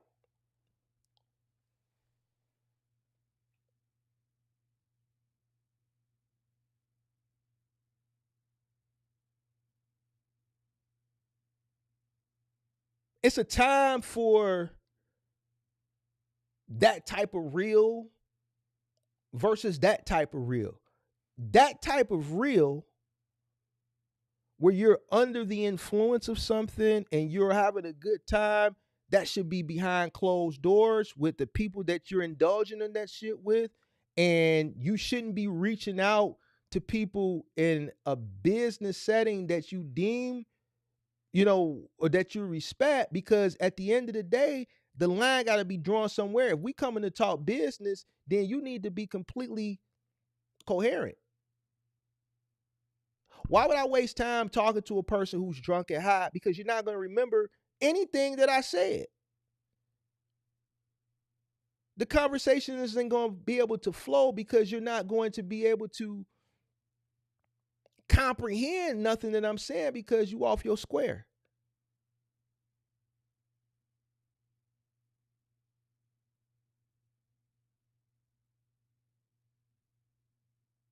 Don't come to me drunk and high.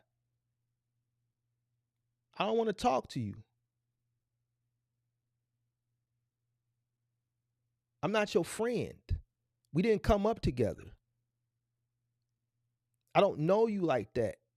And even if I did, under them circumstances, you shouldn't be wanting to talk business. Why would you come to somebody drunk and high off your square? You open yourself up to be taken advantage of. This goes back to what I'm talking about in the goddamn lecture. Why would you set yourself up when you're inebriated under the influence to talk business? If I was a scumbag, I could easily finesse you up out your money because mentally you off your rocker, you off your square, you off the za, you off the lean.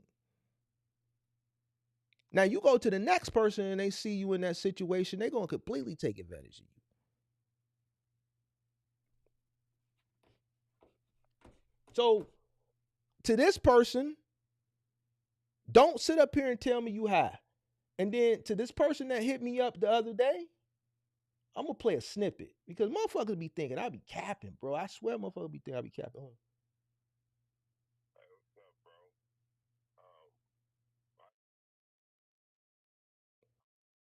Can y'all hear that? Hold on.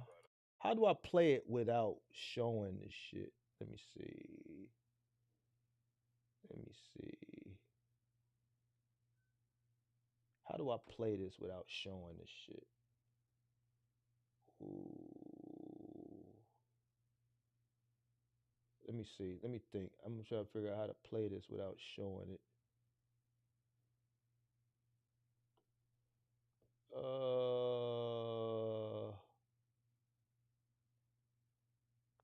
Let me see something.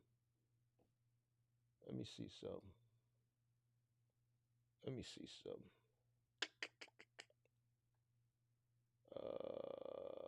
Let's see here.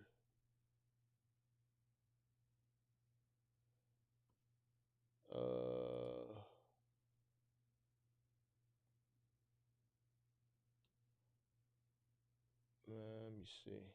I don't know how to play it without showing it. Hold on, maybe I can download it. Let me see. Let me see something. Is that way I can download it? You gotta forgive me. I'm not a Gen Zer. I'm still like a lot of this shit, like with these discords and shit. I have to figure this shit out too sometimes. Not a Gen Zer. Hold on.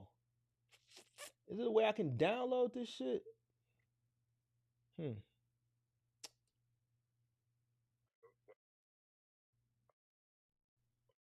Oh, hold on. I think I can. That is right here. This one.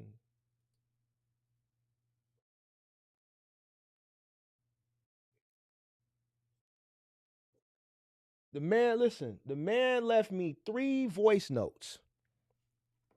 One was 7 minutes and 27 seconds.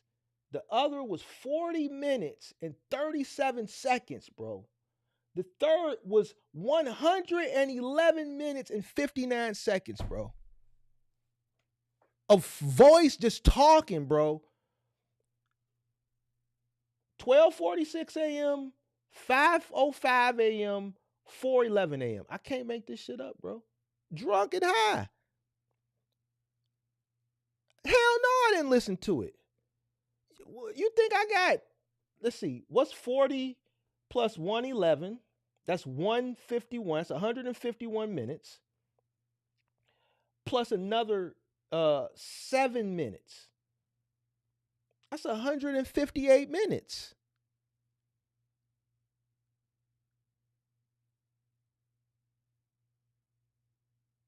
That's almost 3 hours of voice messages. Hell no, I didn't listen to this shit. This shit was Friday night going into Saturday morning. I ain't bullshitting you. I'm not even finna download this shit because, hold on, let me see. The one where he was talking, let me see. But I watched a lot of.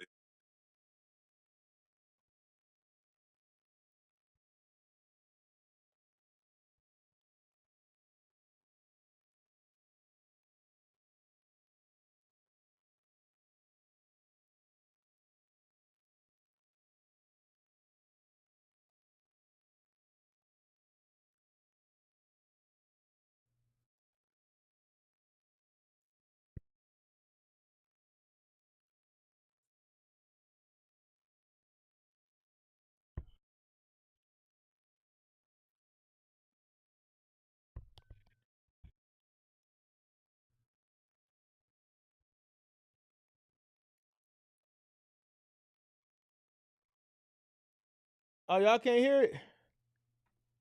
All right, hold on, bro. Man, bro, I don't want to out buddy, bro. I don't want to out buddy.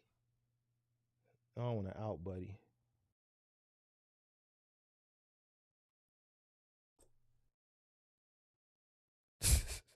Buddy said his name and everything, bro. I don't want to out bro like that.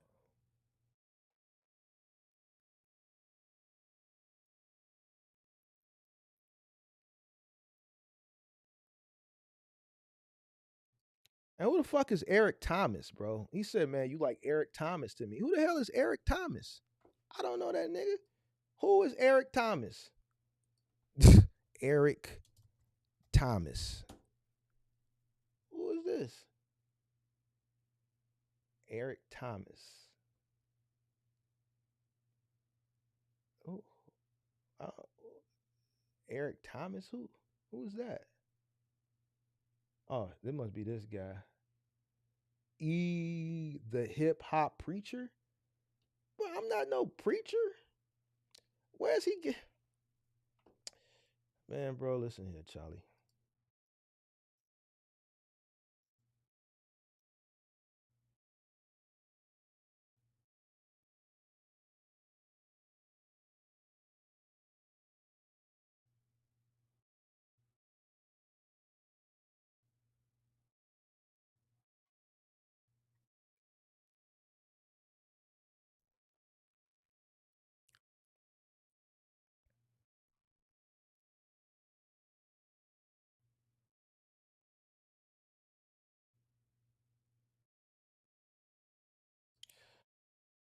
I ain't gonna play it, bro. I ain't gonna play it because I ain't gonna out buddy like that. You know what I mean? I ain't gonna play it.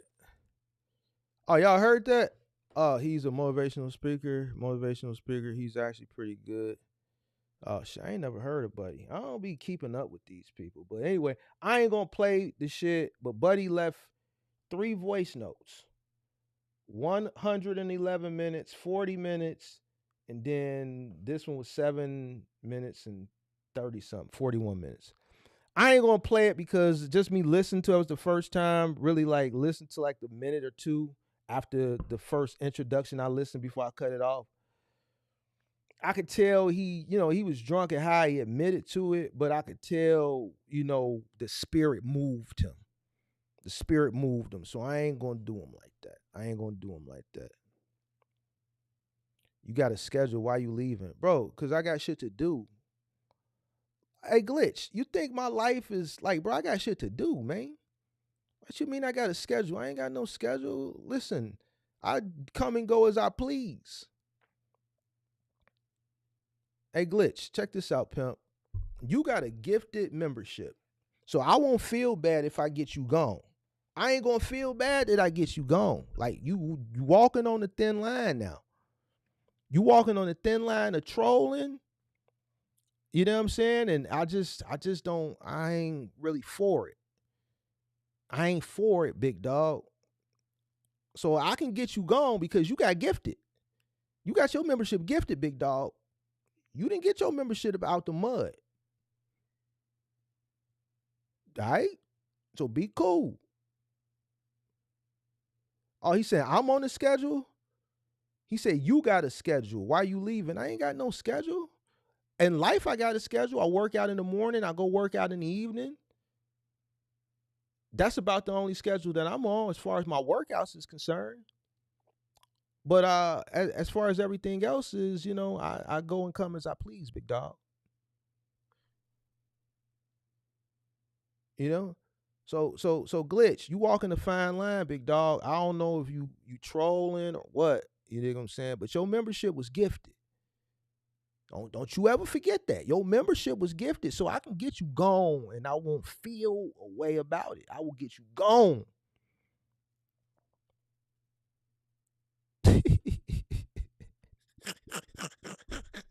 Hey, glitch, I'll get you up out the way, big dog.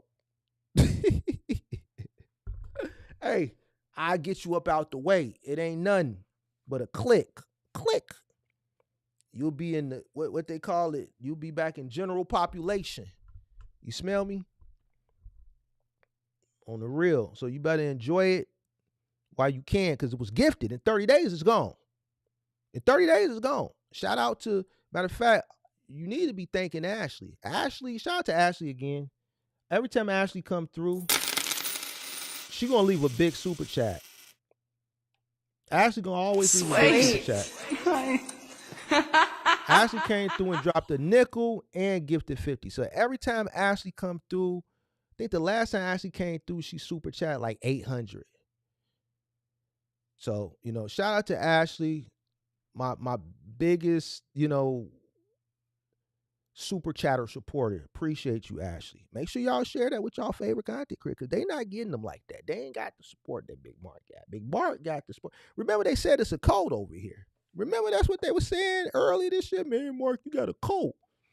Well, man, y'all might need to get you one then. You got to do something then, big dog. Figure something out. Figure something out.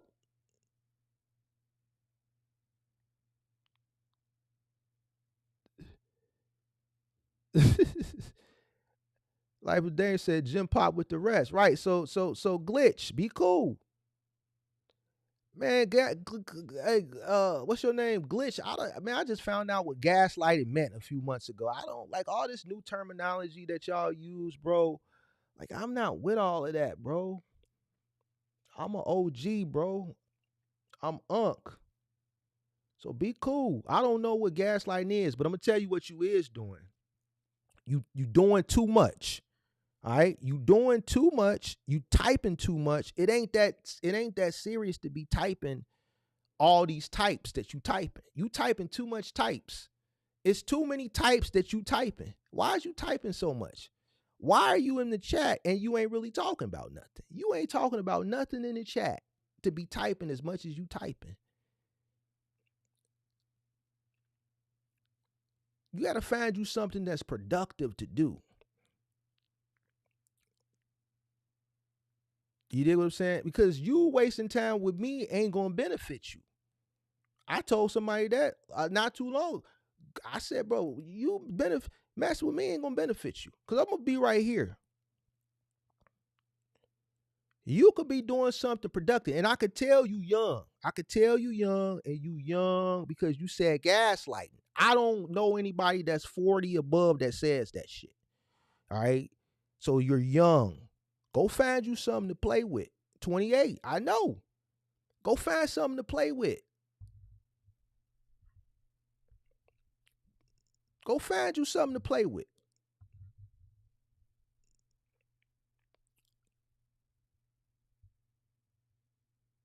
All right? I'm not like, like, yeah, go find like some something else, bro, because you on that thin line right now. And it ain't nothing for me to get you up out the way because you didn't earn your membership. You were gifted it. So we can just get you gone and just be over with.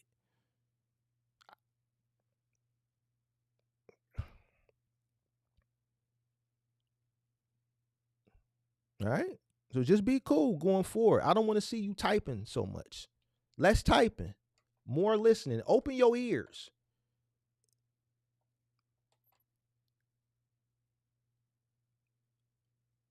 Open your ears and keep your mouth closed and stop talking and just listen.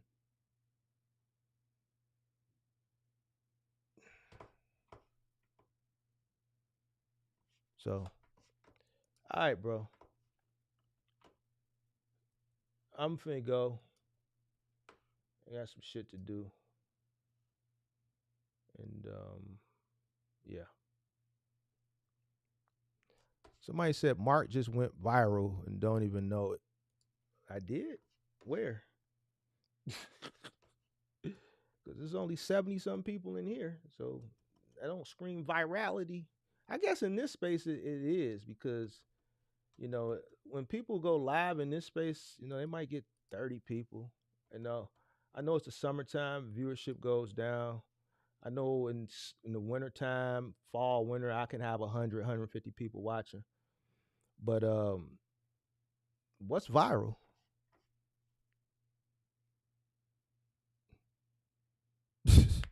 What's considered viral in this niche? 100 viewers? The most live viewers I had was 1,000 at one time, and that was like 2 years ago when it was the truckers thing. And that was just a hot topic. And then the next time was the Kirk and Vernon thing, was like 300 people. And then, you know, I think this winter I was averaging about anywhere from 125 to 175 live viewers. Obviously, the summertime viewership goes down, and then it picks back up. It's starting to pick back up. So I don't know where's Viral said. The link is already dropped. Listen, bro. The link is pinned to the top of the chat. Like, how much more drop do you need, Ty? It's pinned to the top. He ain't coming up here. He ain't coming up here, bro. He's a semi troll that's about to be blocked because he's wasting. Oh, I thought he was going to say. See, he just talking, bro. Like, hold on, let's see something, bro. Let me see something. Let me see something. Watch this. Watch this. Give me a second. Let me say something. Let me show you something real quick. Let me show you something real quick.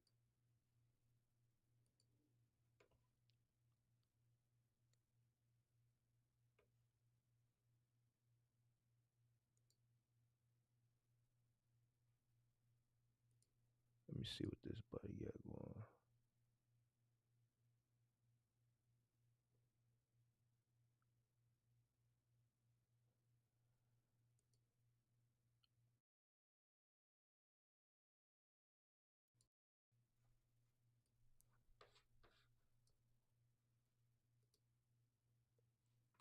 Hold on a second. Hold on a second. Give me a second. Hold on. I got you, big dog. I got you. Don't worry about it. I got you. I got you. Don't worry about it. Hold on. Give me a second. Give me a second. Give me a second. Give me a second, big dog. I got you. Hold on. See, people like to play. And I keep telling people, leave me alone. Let me show you something real quick. Give me a second. I can't show you what I'm doing behind the scenes. Because then that might cause for me to get in trouble. And then, hold on. Don't get to erasing nothing now, big dog. Be cool. Be cool, big dog. I got you. Let me show you something real quick, though. Let me show you something. I got you. Don't worry about it. Don't worry about it. There you go. That's you, ain't it? You sure you want to play this game with me, big dog?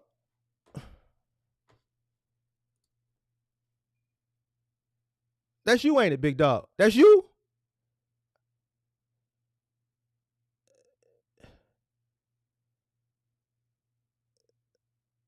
That's him. I swear for God, that's him.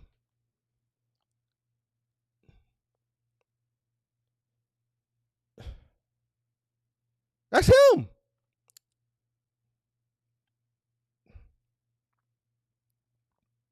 There you go. Listen, listen. That's him. I swear to God, on everything I love, that's him.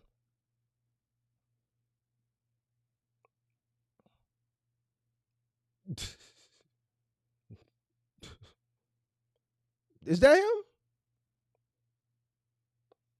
Shit, that's what he got. I went in and found up his his shit. Hold on, hold on. Let me see what else we got with this dude. Give me a second. Let me see what else. Let me see what else I can find on this dude. Give me a second. Give me a second. Hold on. Let me see something.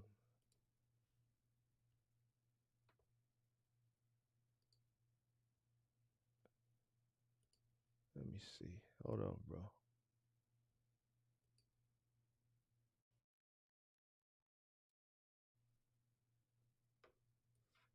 Let me see something, bro. Like, cause man, I don't understand it. I don't understand it, big dog. I don't get it. Let me see something. Hold on, cause I ain't gonna, we ain't gonna put you out there.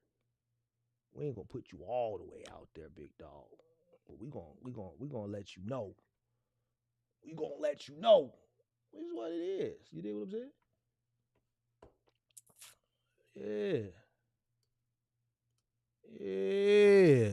Big dog. Hold on. I gotta do some shit behind the scenes. Hold on. We got you. I got you. Just be patient. Just be patient. Be patient. I got you. I got you.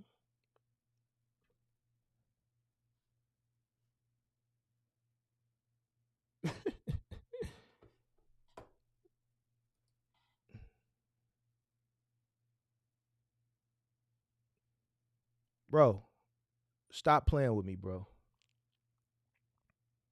All right? That's you. You thought I wasn't gonna find you. You ain't the first person that I had to go find. It don't take long, big dog. It don't take long.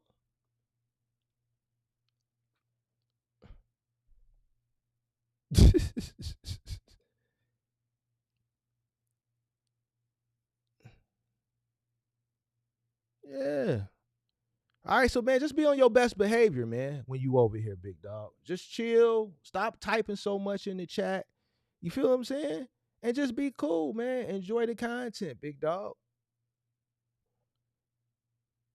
Just enjoy the content. And just be chill, bro. Keep quiet.